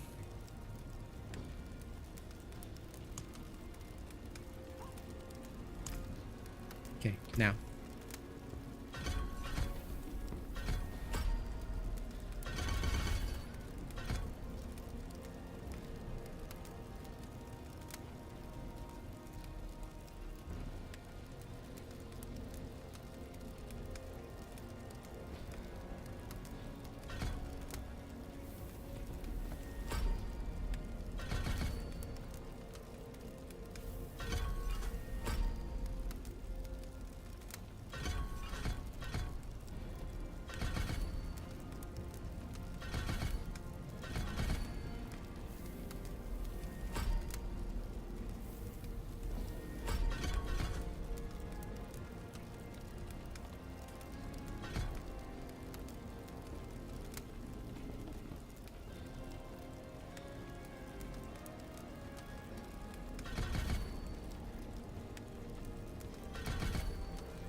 Since this is guaranteed vol.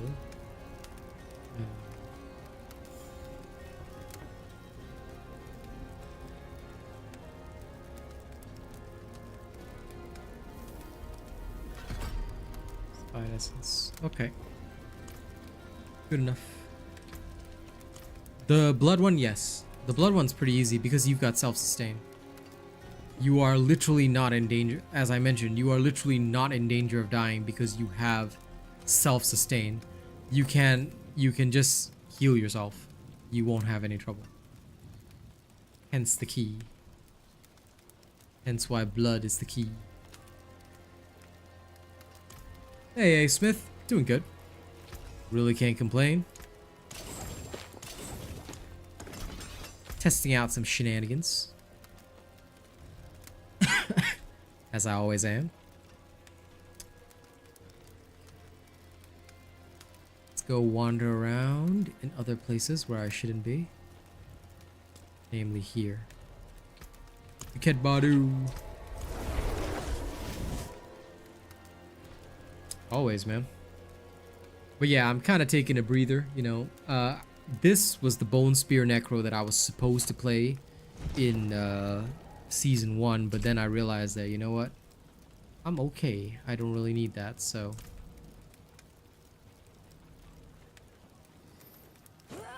I decided to play it early. I don't need to be waiting. Mostly because people also really wanted to see it. So yeah. Here I am. Being all bony. And also testing the best possible pathway for stuff.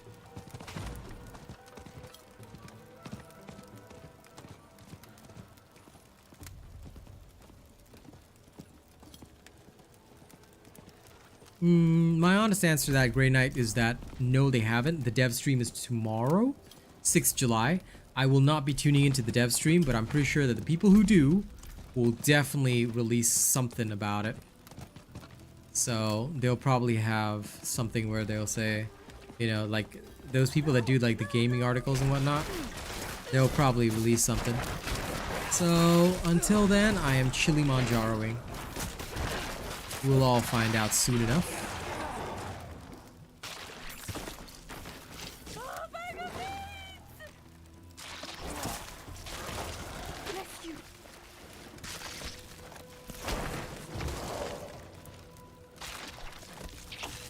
My savior. Be careful.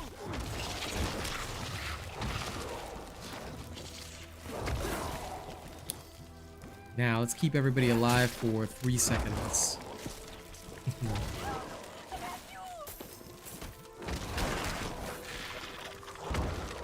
Beg me all you like, lady, but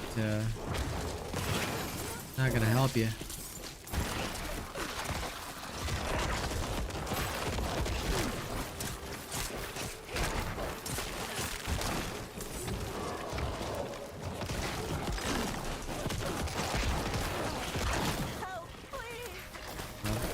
Kaz sent me a message, but I'll have to check in 20 seconds.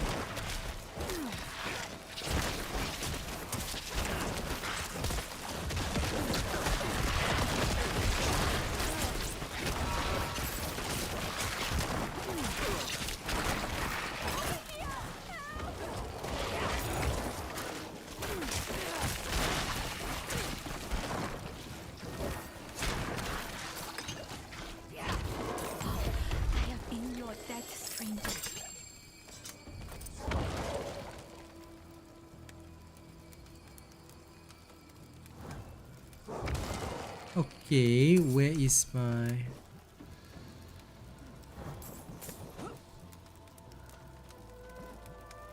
Okay, that's all the loot.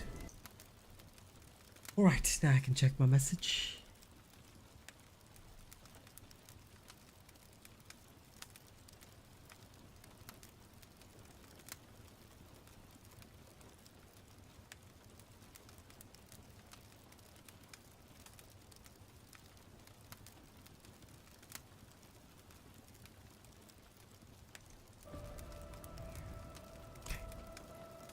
Now let's go.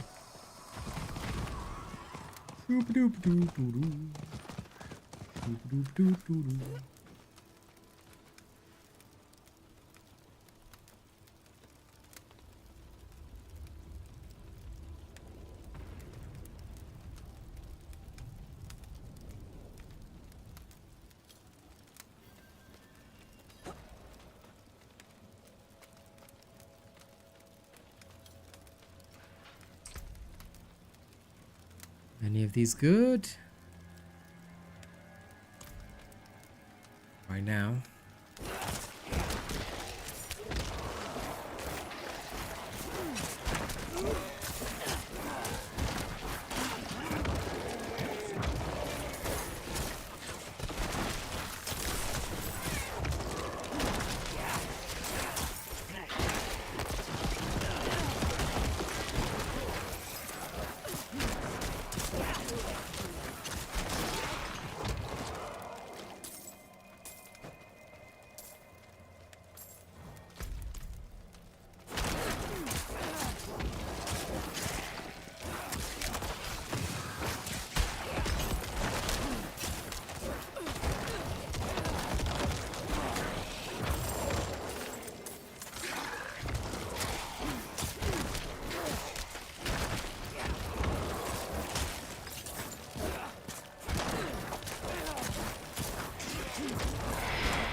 Actually, wait. Idea.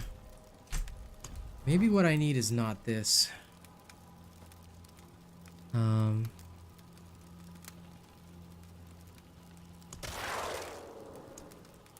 Let's try the other way. Could be easier. Could be. Oh, thank you, Grey Knight, for subscribing. Appreciate that. This could be easier. Let's test. Because although it might be silly, maybe this is the better way.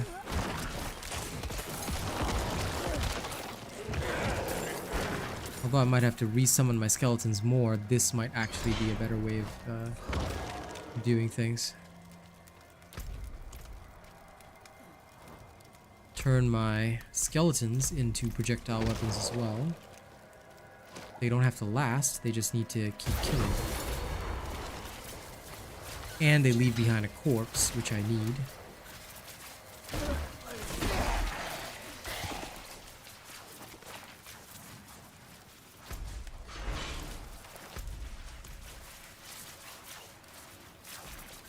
Oh, I'm always going at it, man. They're doing okay for now. I've made some adjustments that have been proving fruitful so far.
Wouldn't have made it without you.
I can certainly say that this is definitely doing well.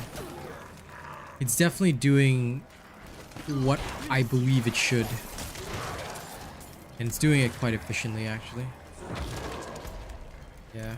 I think swapping the skeleton mages to bone version makes a lot more sense. They seem to be dishing out more damage as well as overall being more useful.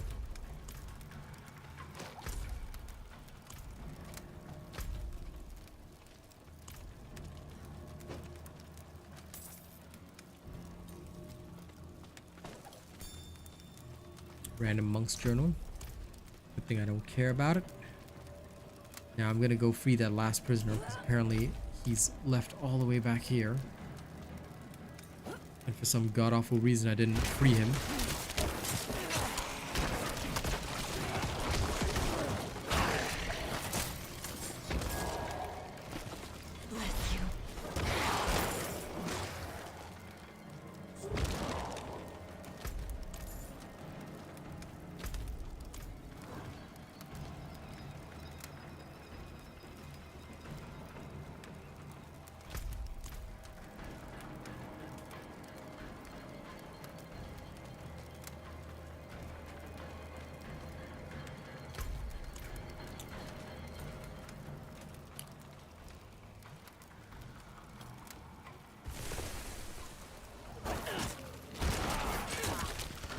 Basically what I need to do now is just keep evolving my bone spear so that it becomes like this one crucially big hit. And if I do that every single time, then I'm good. If I don't, then I'm gonna be the opposite of good.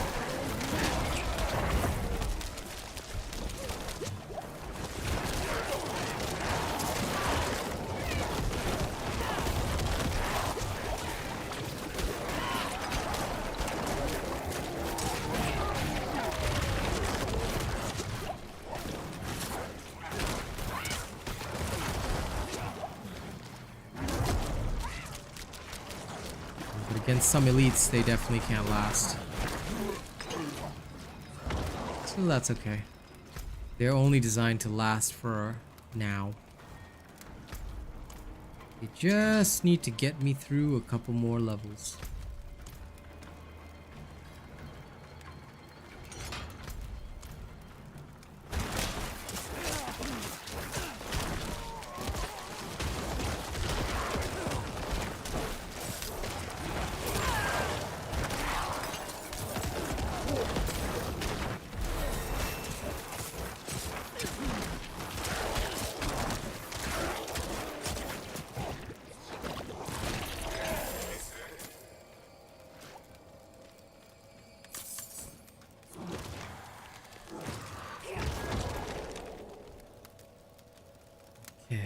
Bit more. Now I need all this is done. This one.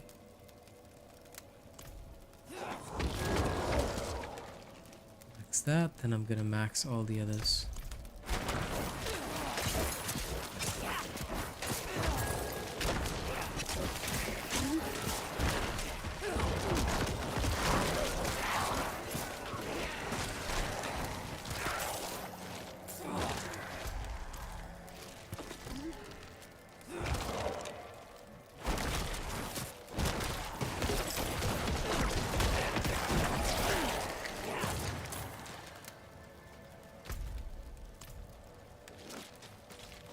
You all know where the mechanical box is.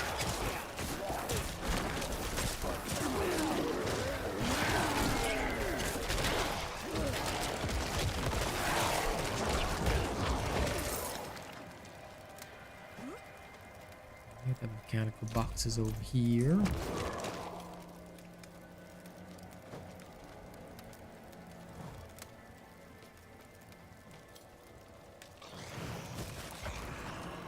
Yep, that's what we all do.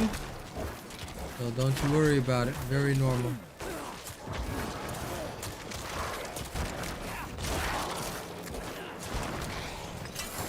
Nothing wrong with swapping to avoid that burnout fatigue.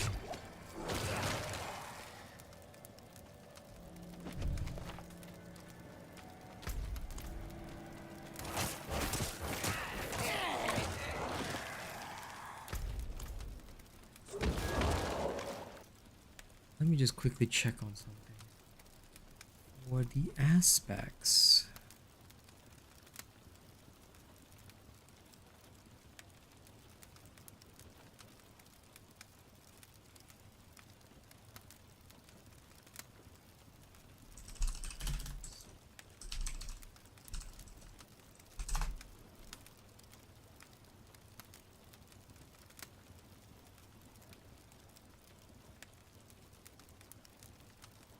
Is from that, isn't it? So, if that is the case,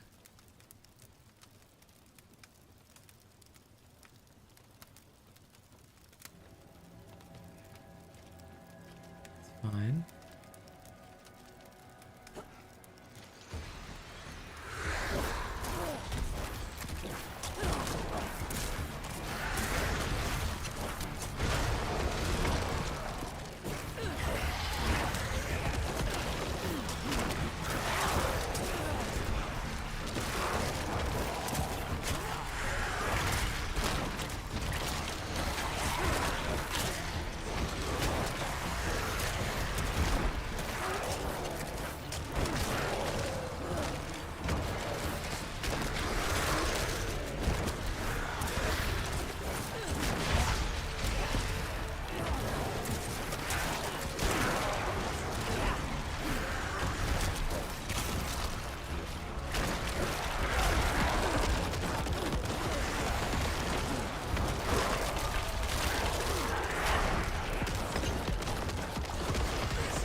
They're not the best, but they're doing okay.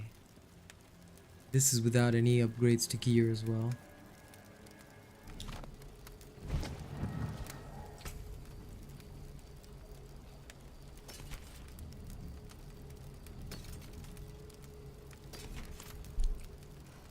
Okay, so far so good. Now let's get rid of all this. My eyes can only watch so much.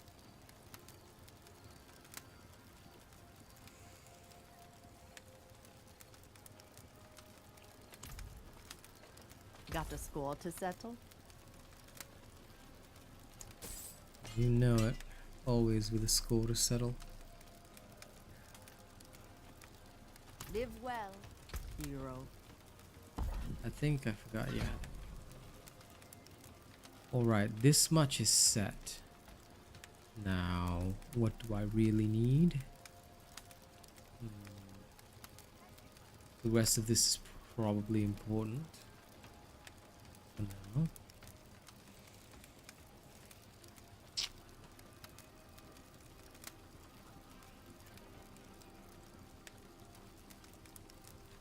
I want to sacrifice now.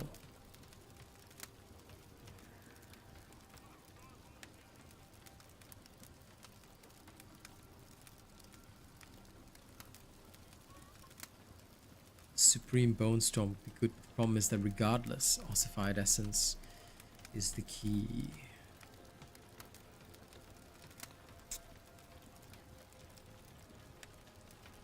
Not yet, not yet. I still have to bide my time a little longer. Just a little longer. Good price.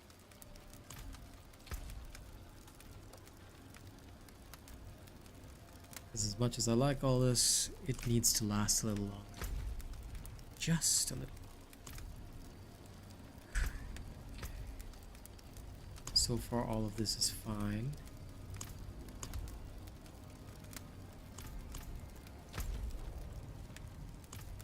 Now I need to test what happens if I imprint this thing that I have with the... Need something blessed? Cursed, perhaps? Where is it? Give me the splintering aspect.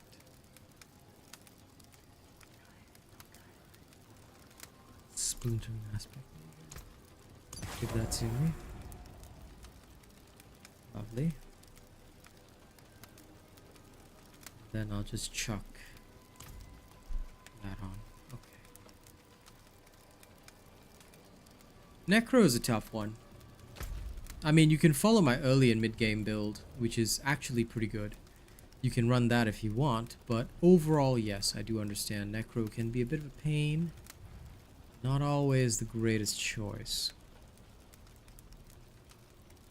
So believe me when I say I understand. Alright, let's go try. Time to try.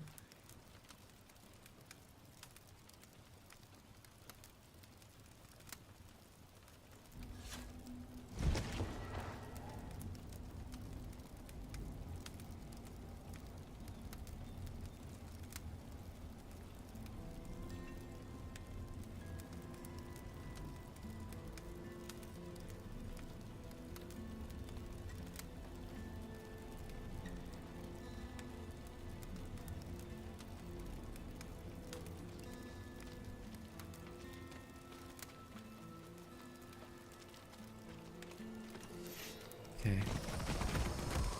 Let's get going. I love how the horse gets stuck here. It's like, why, horse? I trusted you so much, and you could not jump the gap. I'll probably play more Necro tomorrow as well. Just because I'm keen on seeing this through now. Like, see that gap this horse can jump, but the other one it like straight up refused. Like, bro, why you like this?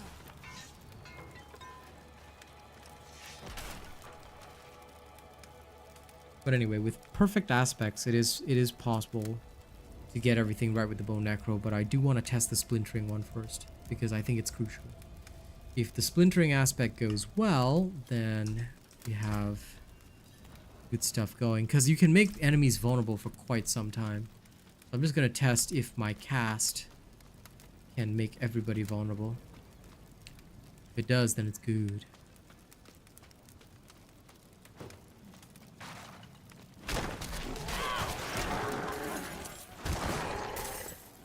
Ah, so that's why.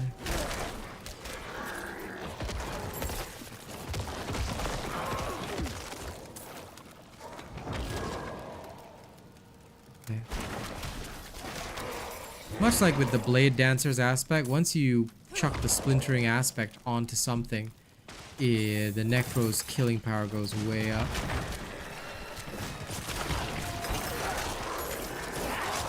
So again, this one's gonna be a bit of pain in the new season because you won't have any of the materials. You're just gonna have to hope to find it early. Shame. But as long as it's placed on a two-handed.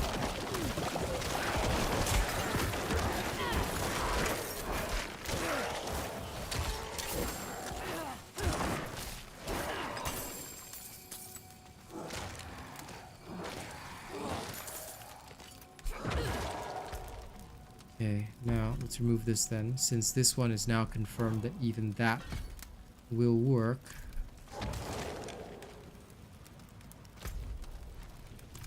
Oh, there are like 15 enemies on the other side. Okay. By the way, hi Ray. Let me see if I can continue to adjust their attitude. So if I got a maxed out splintering aspect, I could get a lot of damage out of it. So thinking on it, it definitely belongs on a two-handed weapon.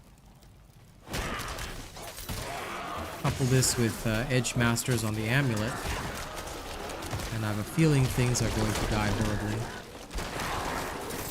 So long as my essence is up to snuff.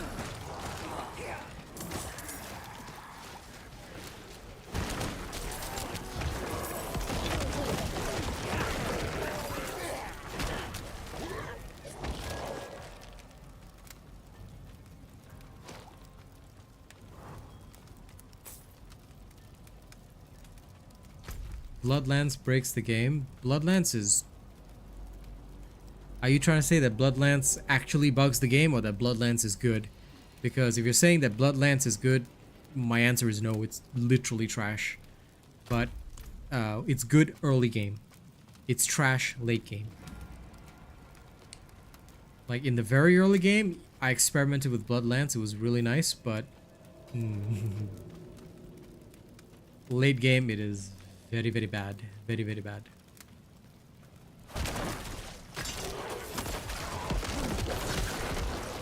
Unless somebody found like some unique way of using it, like how the druid did that bulwark spam with being injured and whatnot. Like I'm sure there might be a way to do that, but yeah.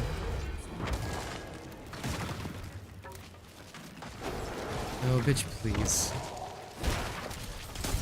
If you're gonna try to fake being YouTube, FYI, you have no idea how partnerships work. If you were YouTube staff, I wouldn't be able to ban you from my channel. Okay, so if it does break the game, then yeah, definitely play Bone instead. Because not only is it a bad skill overall, because Blood Surge is better, just so you know. Blood Surge is significantly better than Blood Lance, especially early and mid game. But once you get to World Tier 3, it's Bone all the way, because having the legendary aspects just makes all the difference, especially once you can farm Hell Tides.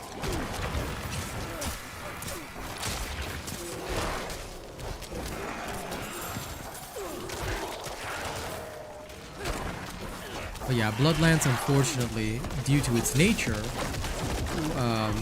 it's good on paper, really bad once you actually get into practice, unfortunately. Believe me, I've tried.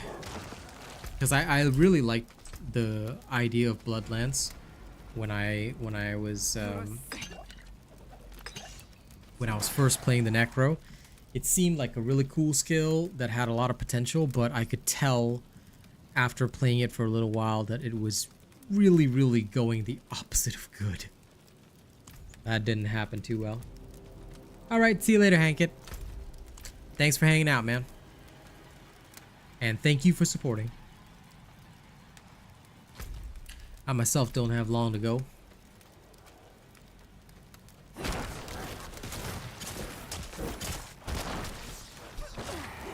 And now that it's getting close to 2:30 a.m., the night's gone cold.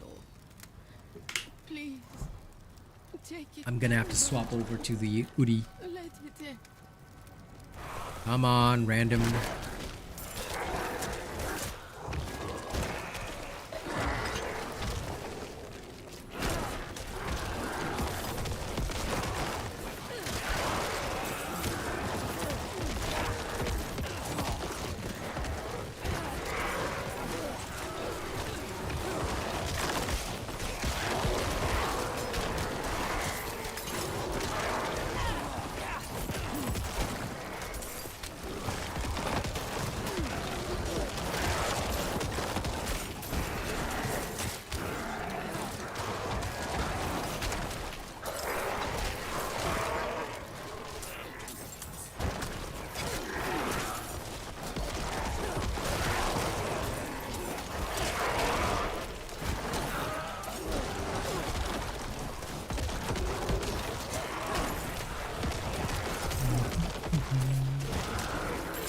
Ah, damn it.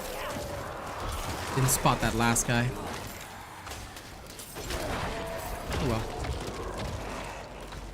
No. Please. Oh well, come on, hurry up and give my chest. Yeah. Alright, give me a moment, guys. I'm gonna really quickly go put on my hoodie.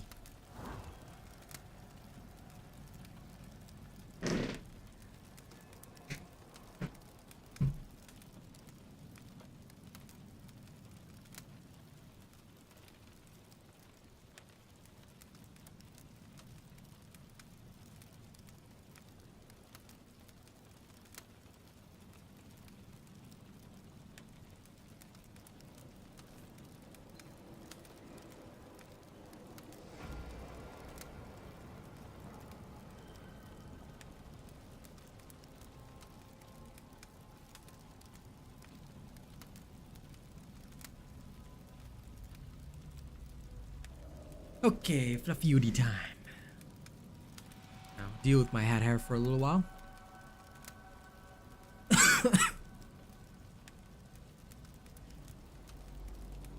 And as for Bloodlance, I can't comment on it because all I know is that its damage is really unbelievably low. But for me personally, hold the phone. I didn't know that focuses could roll crit strike chance. Wow. Might almost make it worthwhile if it wasn't competing with a two-handed sword. But yeah, coming back to the point regarding the Necro with Bloodlance, just that the damage is overall really low and it doesn't pierce, unlike Bone Spear. So that's why Bloodlance is not efficient as a leveling tool, because you often have to deal with groups anyway, and it's way better to become like walking artillery via the Bone Spear. And once you get the splintering aspect, because I'm using this opportunity to test it, like I won't have it in season 1, not because I won't be able to do the dungeon, you know, clearing the dungeon would be easy peasy, but the biggest problem is that you won't have it early because you won't have the baleful fragments you need. So unfortunately, what I'm probably gonna have to do is I'm literally just gonna have to bum around the world events or dungeons until I legit get what I need. So my level 40 is gonna consist of just wandering around for world events. Get world event, get obols, carry on.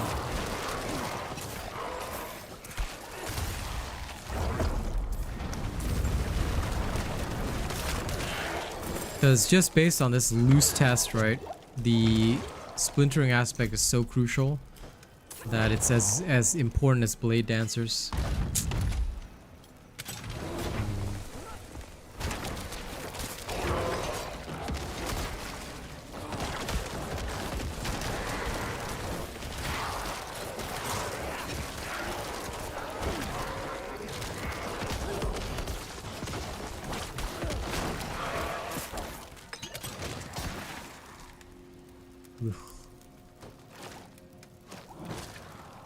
I hate traps. Hey, Triple L. What's up? I think that Necro can be very strong though, and it's just going to require smart leveling, which is going to be a bit of work. Early game, I'm going to hit dungeons, then clear the ones with the most crucial aspects for me. Gulran slums and all that. And by the time I'm around 30, by the time I hit 40, from 40, I should theoretically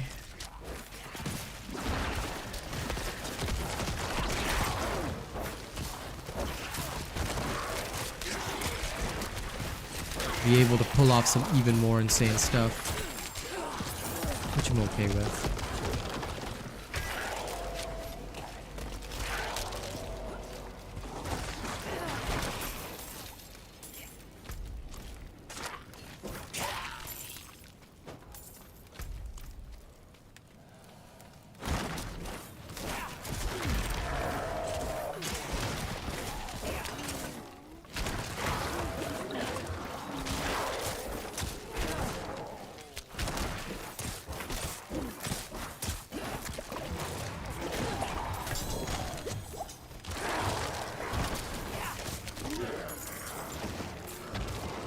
This feels awesome now.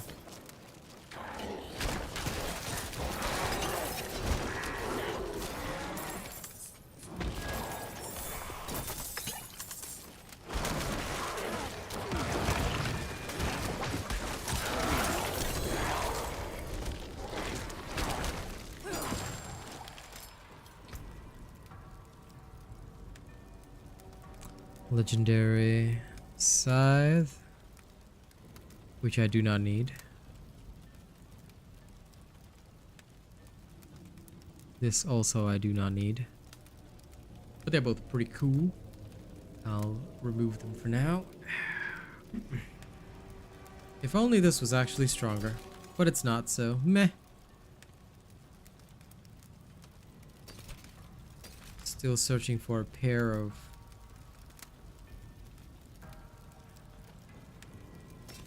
gloves or boots that can give me the ideal.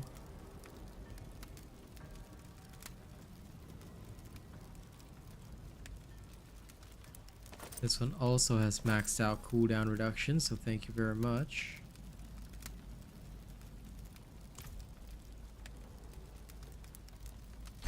First and foremost, you need to do your renown. Potions come from renown bonuses. So if you'll notice, if you check the renown rewards, potions are the second one. I can show you as soon as I'm done with this dungeon, which will be soon. And as for the horse, finish the campaign, Acts 1, 2, and 3, go to the start of Act 4, talk to Donan in Kiobashad, and he'll give you a side quest called Donan's Favor. That's how we do it. So I hope that information helps, because that's basically it. Nothing fantastic or special, that's just it.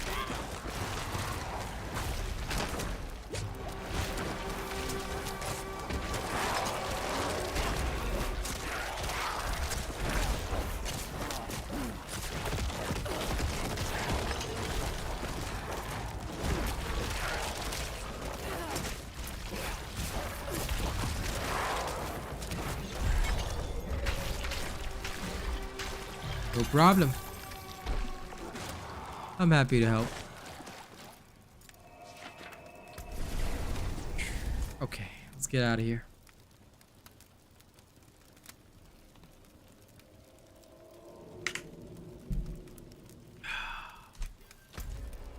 Now, you see this renown stuff? Every region has renown bonuses. But these ones down the bottom are account-wide, so you only need to do them on one character. Get the renown done across the board so you can get all these account-wide bonuses. Skill points, 2 per region, and 1 extra potion per region. Yeah. See you later, Zishinko. Thank you for hanging out today. All of this is basically how we all get strong. Don't forget to do your Altars of Lilith. And of course, like I said, Horse, Act 4. So there's a lot to do for a first character. How long have I been leveling this Necro? Today. Today. That's it. The first, like, 50 levels don't take long. Just so you know. Now, I'm also playing slower and I died a couple of times, but I'm also kind of pushing this build to the limit, but realistically, the first 50 levels take only about, assuming that it's not your, assuming that it's not a character that you have to play the campaign with, right? The first 50 levels only take you about, thinking carefully, 10 to 14 hours max. So it doesn't really take that long. Depends on how slow you play. Like me, I'm not rushing because I'm testing, adjusting in between, things like that.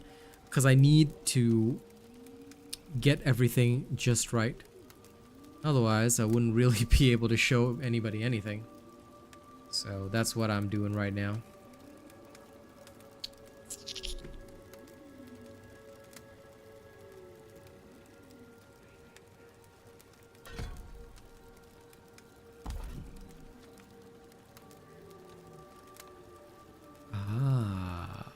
I see.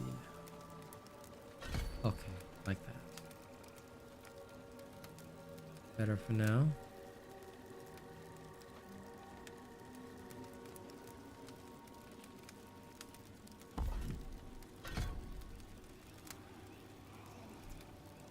Okay, that's acceptable. Let's head back to town.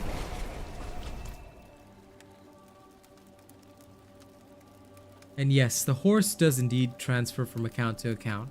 So once you've done it the first time on the character that you finished the campaign with, then your next character, if you were to start an alt, would have the horse right from the get-go.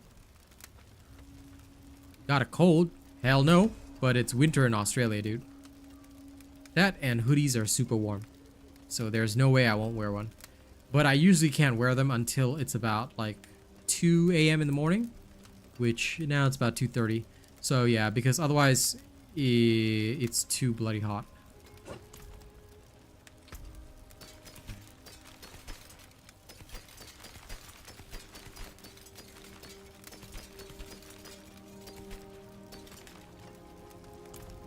The forge is ready. Junk it all. Sell. Rune flare. Okay. Where's the armor vendor? There you are. Looking good for me.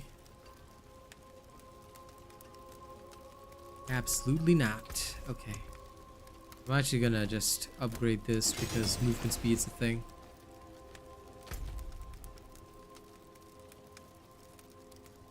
Hey, hey, Kazzy. Welcome back from dinner.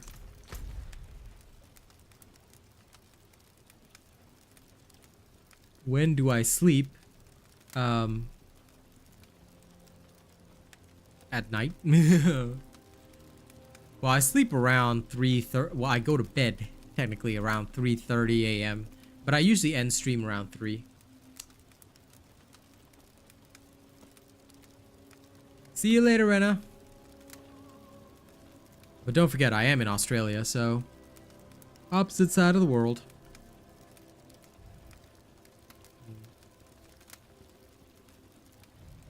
Now, I do want to do open world events just to collect oobles.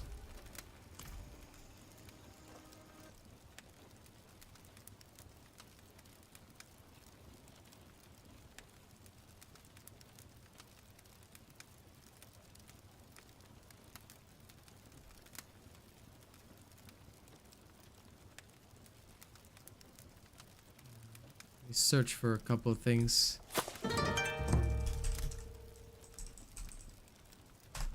Aspect of Serration, Diablo 4. Where is it?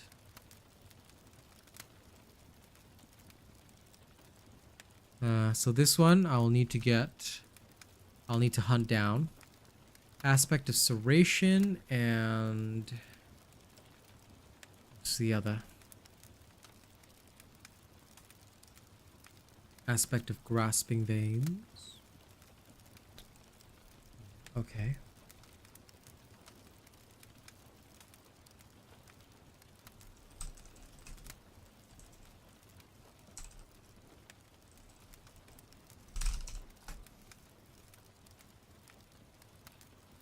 Corrupted Grotto, so I have that. Aspect of Grasping Veins I know I have for sure.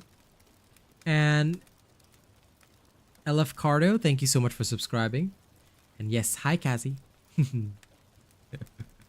Well, 2:30 is not really night. You know, we're night owls. Me and my girl are night owls by nature. So we don't really sleep all that early. We can't sleep all that early, you know. Okay. So Rapid Aspect goes there. Ossified Serration goes in my amulet. Grasping Veins goes in my gloves. Disobedience and it's chest piece, disobedience. Okay. I think I can sort of make this work because the poor Necro does not have many slots at all. Ugh. But rather than Aspect of Umbral, I think I might run the other one. Yeah.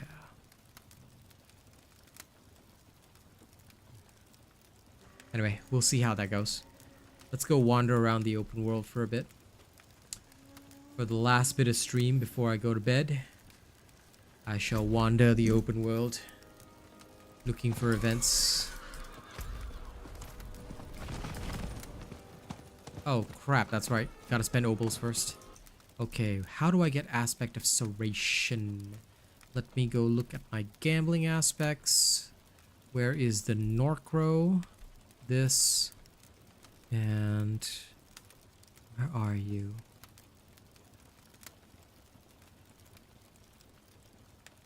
Serration. Offhand. Perfect. So I'm just gonna go gamble on that. And I will get it. I will get a good one. Maybe. So how was your dinner, Kazi? Was it good? I hope it was.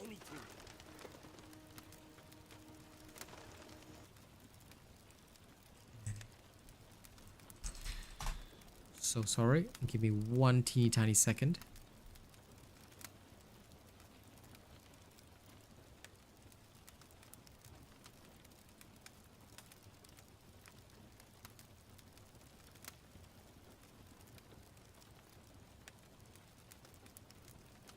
I just want to do a little something before we carry on. I have an idea. You know, since Zane dropped such a lovely tip on us today, I'm going to add a section in these streams.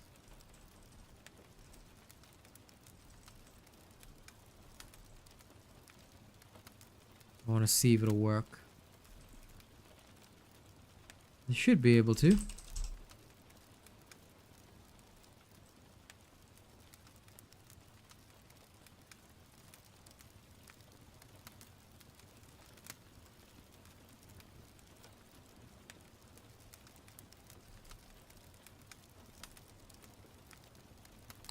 I'm just checking to see if I can add this. Should work. Oh no!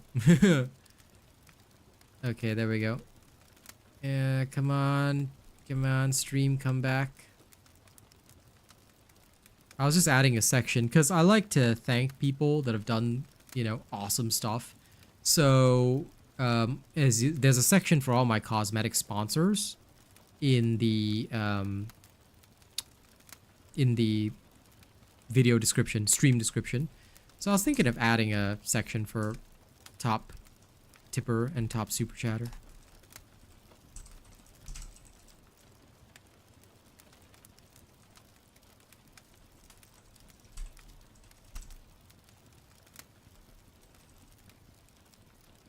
Okay. Yeah, done. That way I can remember good people. I like to have these little sections because they help me, you know, make sure that I remember the good folks. Okay, let me go roll focuses. Oh, Bob Hairpit, it seems your prayers have been answered. Hairpit of Did they seriously give me Bloodland stuff which I don't need? Oh my god. Well, at least I got this one. Grasping Veins is really good. Oh, and I got 2 Grasping Veins.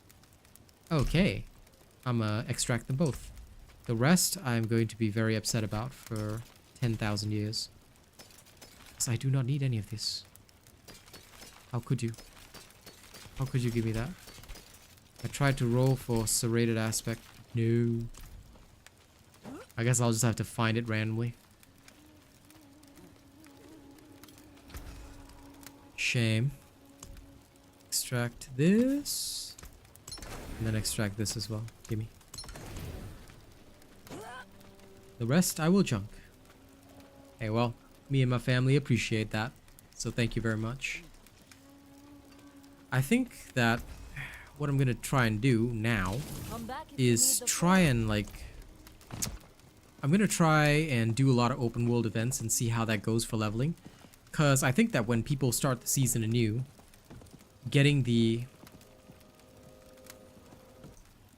super shatter. Yeah, there's a super chat feature on YouTube, but honestly, if you want to really help the streamer, right, tips are way better. So super chats are just a feature on YouTube. Like, I'm not sure how you trigger it, but there's a way. Like, I think there's a button that you press and it'll show you the super chats and stuff like that. So you can choose a select amount, but YouTube takes a 30% cut of super chats and super thanks, but they don't take anything from tips. So usually for streamers, we prefer tips. Of course, if you really want both spots, I leave it open to you. I don't mind. But yeah, I was just thinking of like putting that in to reward folks, because I've never done a super, like, obviously I've never done a super chat on my own stream, so I don't know where the button is. I only know where the membership button is.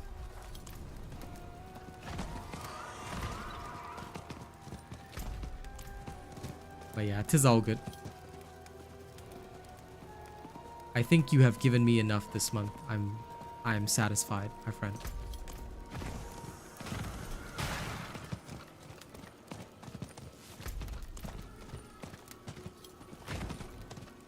Okay, let's trigger this.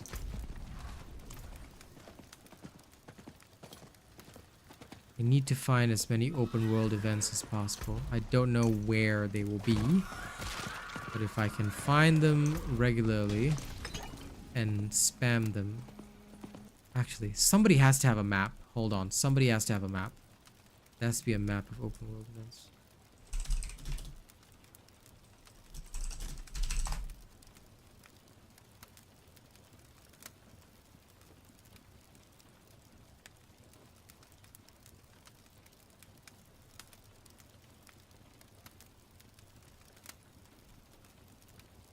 World event locations. Diablo 4 world event.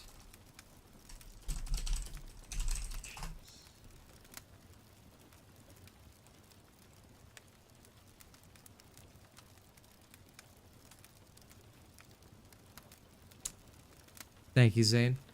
I'll owe you a performance tomorrow, since it's a bit too late for me to do that now. Okay, somebody really did make a map. I just need to remove all the filters. Oh, these are aspect dungeons. Okay. Well, sure. I'm gonna put it in right now. It is yours, my friend.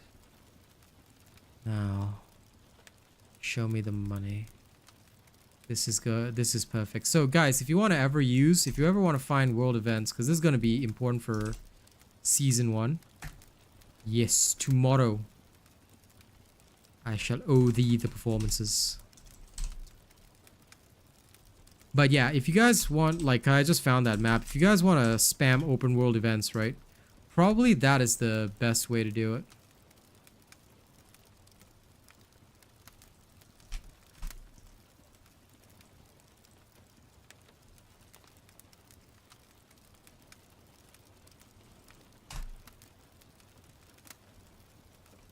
Yeah. There you go. It's now in there and shall be displayed every stream. Thank you very much. Okay, now let me try and well, orienting via a map is a bit difficult, but I can manage right here. So this should actually help me go event to event. Oh, it works. It works. Yes, there's one. Look. So when we hit about level 38 and legendary items start to drop, I reckon the best way in Season 1, because I'm planning all of this for Season 1, right? I reckon the best way that we can get all the legendaries early is to spam world events. Spam zone events. So I'm actually going to test this out, test out this theory. Because I will need the baleful fragments, all that kind of stuff, and the obols will help me roll all the stuff that I need. No, it's all good. You can do whatever you want. Ultimately, it's the person's choice.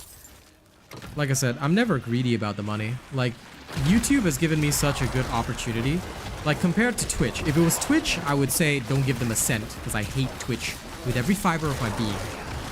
But YouTube is really, really genuinely good for creators. Like I said, the ad revenue program for YouTube that I'm on is absolutely fantastic. They pay you well, and like they pay you well just to, as long as people watch your content, you see, which is why I don't mind the YouTube. If people want to do super chats, if it's easier for them or whatever, right? I actually don't gripe about it because I'm happy to let YouTube have the 30. To me, that's just the cost of doing business. And YouTube has earned it. They have genuinely earned it, and I respect them for it. Because, honestly, they're awesome. Like I said, would not be able to survive doing what I do on Twitch. I've analyzed the revenue of people on Twitch, right? And that's why what YouTube said makes sense. Because everybody in our entire community who's viewing my stuff is literally contributing as much as 3 times what people on Twitch will be contributing. To get what I'm getting just by viewership alone, a Twitch streamer would need a viewer average of 75 or more. We're doing it with roughly between 22 to 24 on average. Now, of course, that number, you know, I'll do my best to grow it, but you know, it's pretty crazy. That means that when my 30 viewer average, which I calculated based on my estimates of ad revenue and stuff, in actuality, a Twitch streamer to get the same kind of thing just from viewership alone would need anywhere between 90 to 120, because for them, the Twitch ad revenue is absolutely inconsistent as well compared to YouTube. And YouTube allows you to make off videos as well, which is another huge factor.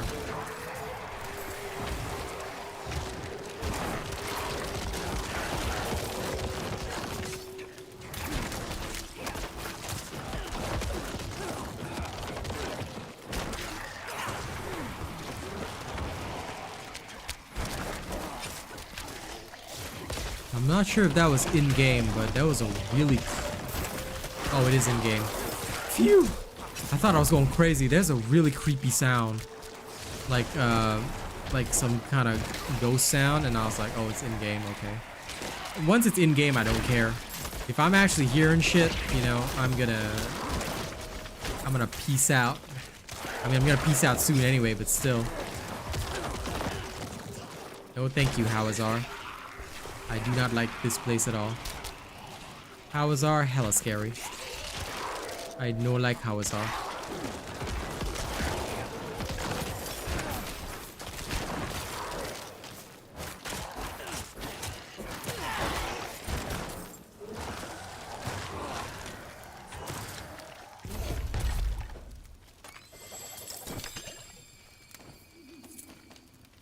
Hello, Opals.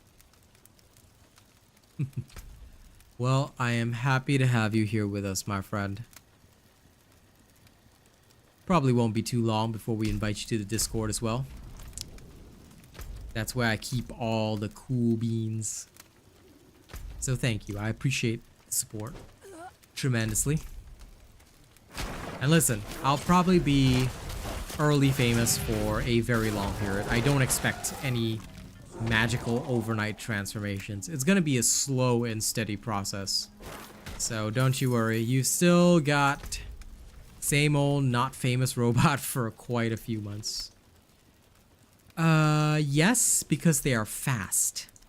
So open world events are really good for Opals, like I said, because they're fast. You don't have to worry about them or think about them. You just do them. You know?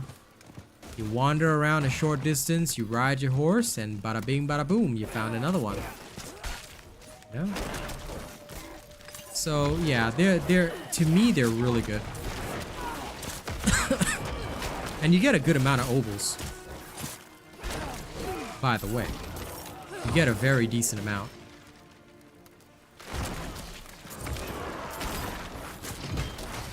So I like to save up a big amount, then I roll. I roll for the really rare aspects that I need for my build.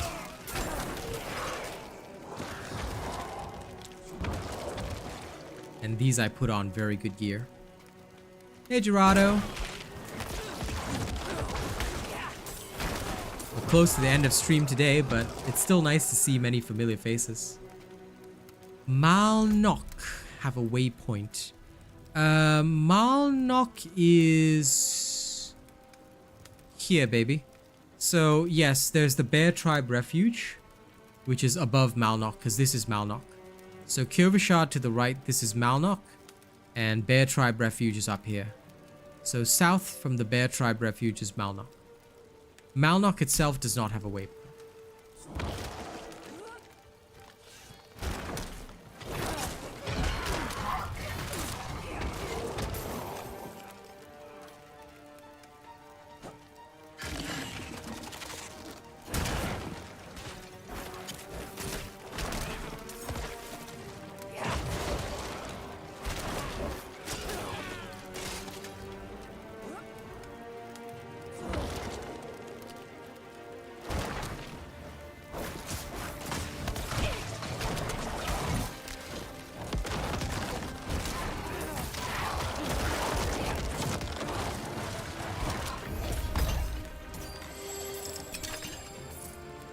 Now I understand everything.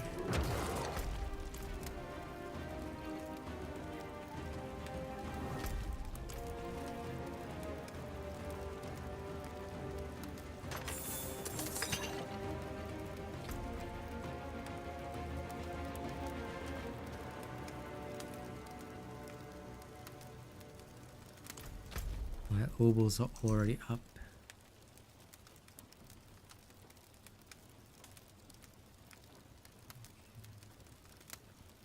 There are 3 now in the Southlands, so we need to head there. Yeah, there's no waypoint. Thank you to those people sending the emojis. Yeah, love it. But yeah, there is no waypoint in Malnock itself. Sorry, I was confused. I thought you were asking if there's a waypoint near it. But no, Malnock itself doesn't have a waypoint.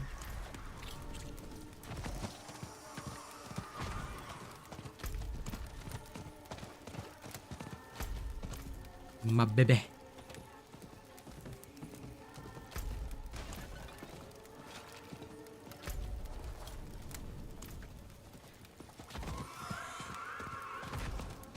Yes, spam those emojis.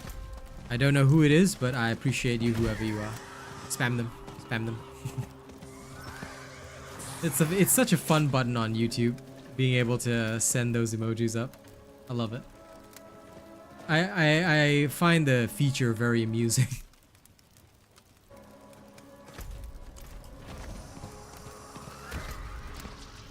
There it is. There's the event I'm looking for.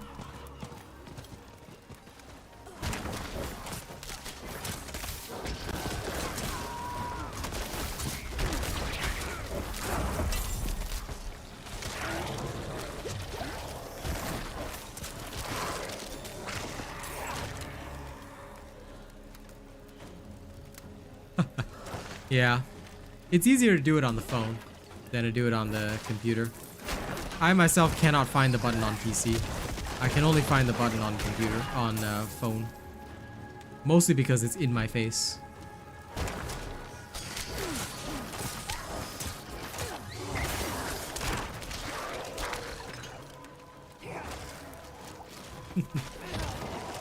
Oh wow, double the Zanes. Well, for the purposes of ad revenue, don't worry, you will only count as 1. But at least numbers-wise, hey, I'll take the extra.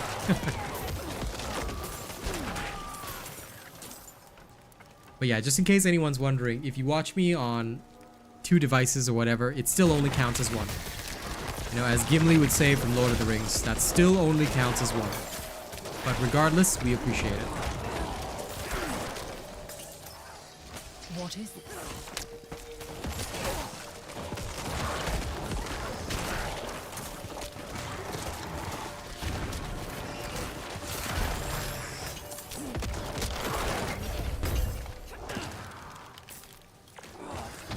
Yeah, because it would be tagged to the same internet. The only way 2 different accounts could count, even if they were both your accounts, right, is if your phone was connected to a completely different person's Wi-Fi, and then your PC was connected to a different person's Wi-Fi, then it would have 2 separate IP addresses, which would be fine. But if it's the same IP address, basically, sorry, if it's the same ISP address, because I'm sure your home internet would be under 1 ISP. Most people wouldn't have 2 different ISPs for their home internet. Then it would count as 2 if there were 2 different ISPs. If there's just 1 ISP, it counts as 1. Yeah, but if it's on data, then it may count twice, legit. But I'm not so sure. As far as I know, it's just assessed based on ISP. But if you were to use data, which, I mean, please don't waste data entirely on this, okay? But if you were to use data, then technically it should count as 2, theoretically. But I'm honestly, like, that one is a bit of a gray area. I know the overall policy, but I wouldn't know, like, the super specifics on that one, so...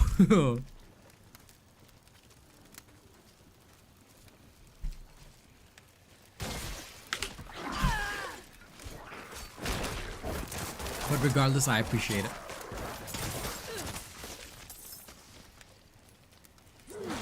Oh, fair enough. I used to have that back when I was at work too. My phone would never connect to the work Wi-Fi, so I just straight up used data all the time. But back then, like, I had a huge data bundle in Singapore.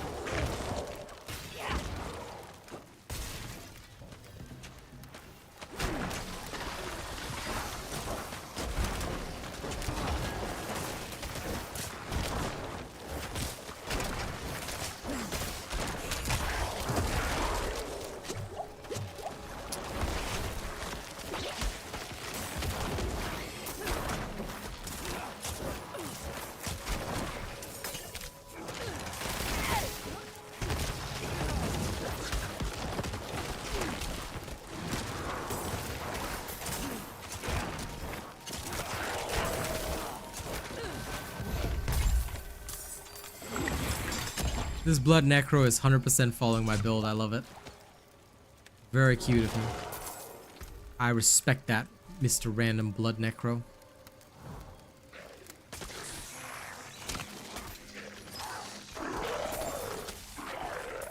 Look at him following my work.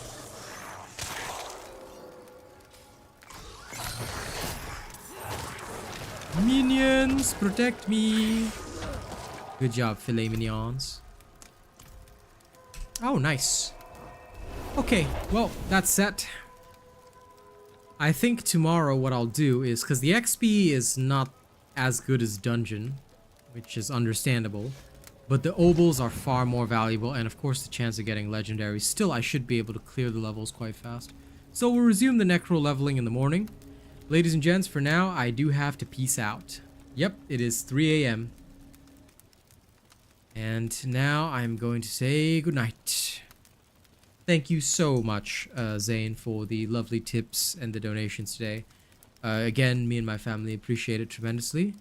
Thank you all to my lovely viewers. You guys have been absolutely amazing. Thank you for keeping the sound on. All right.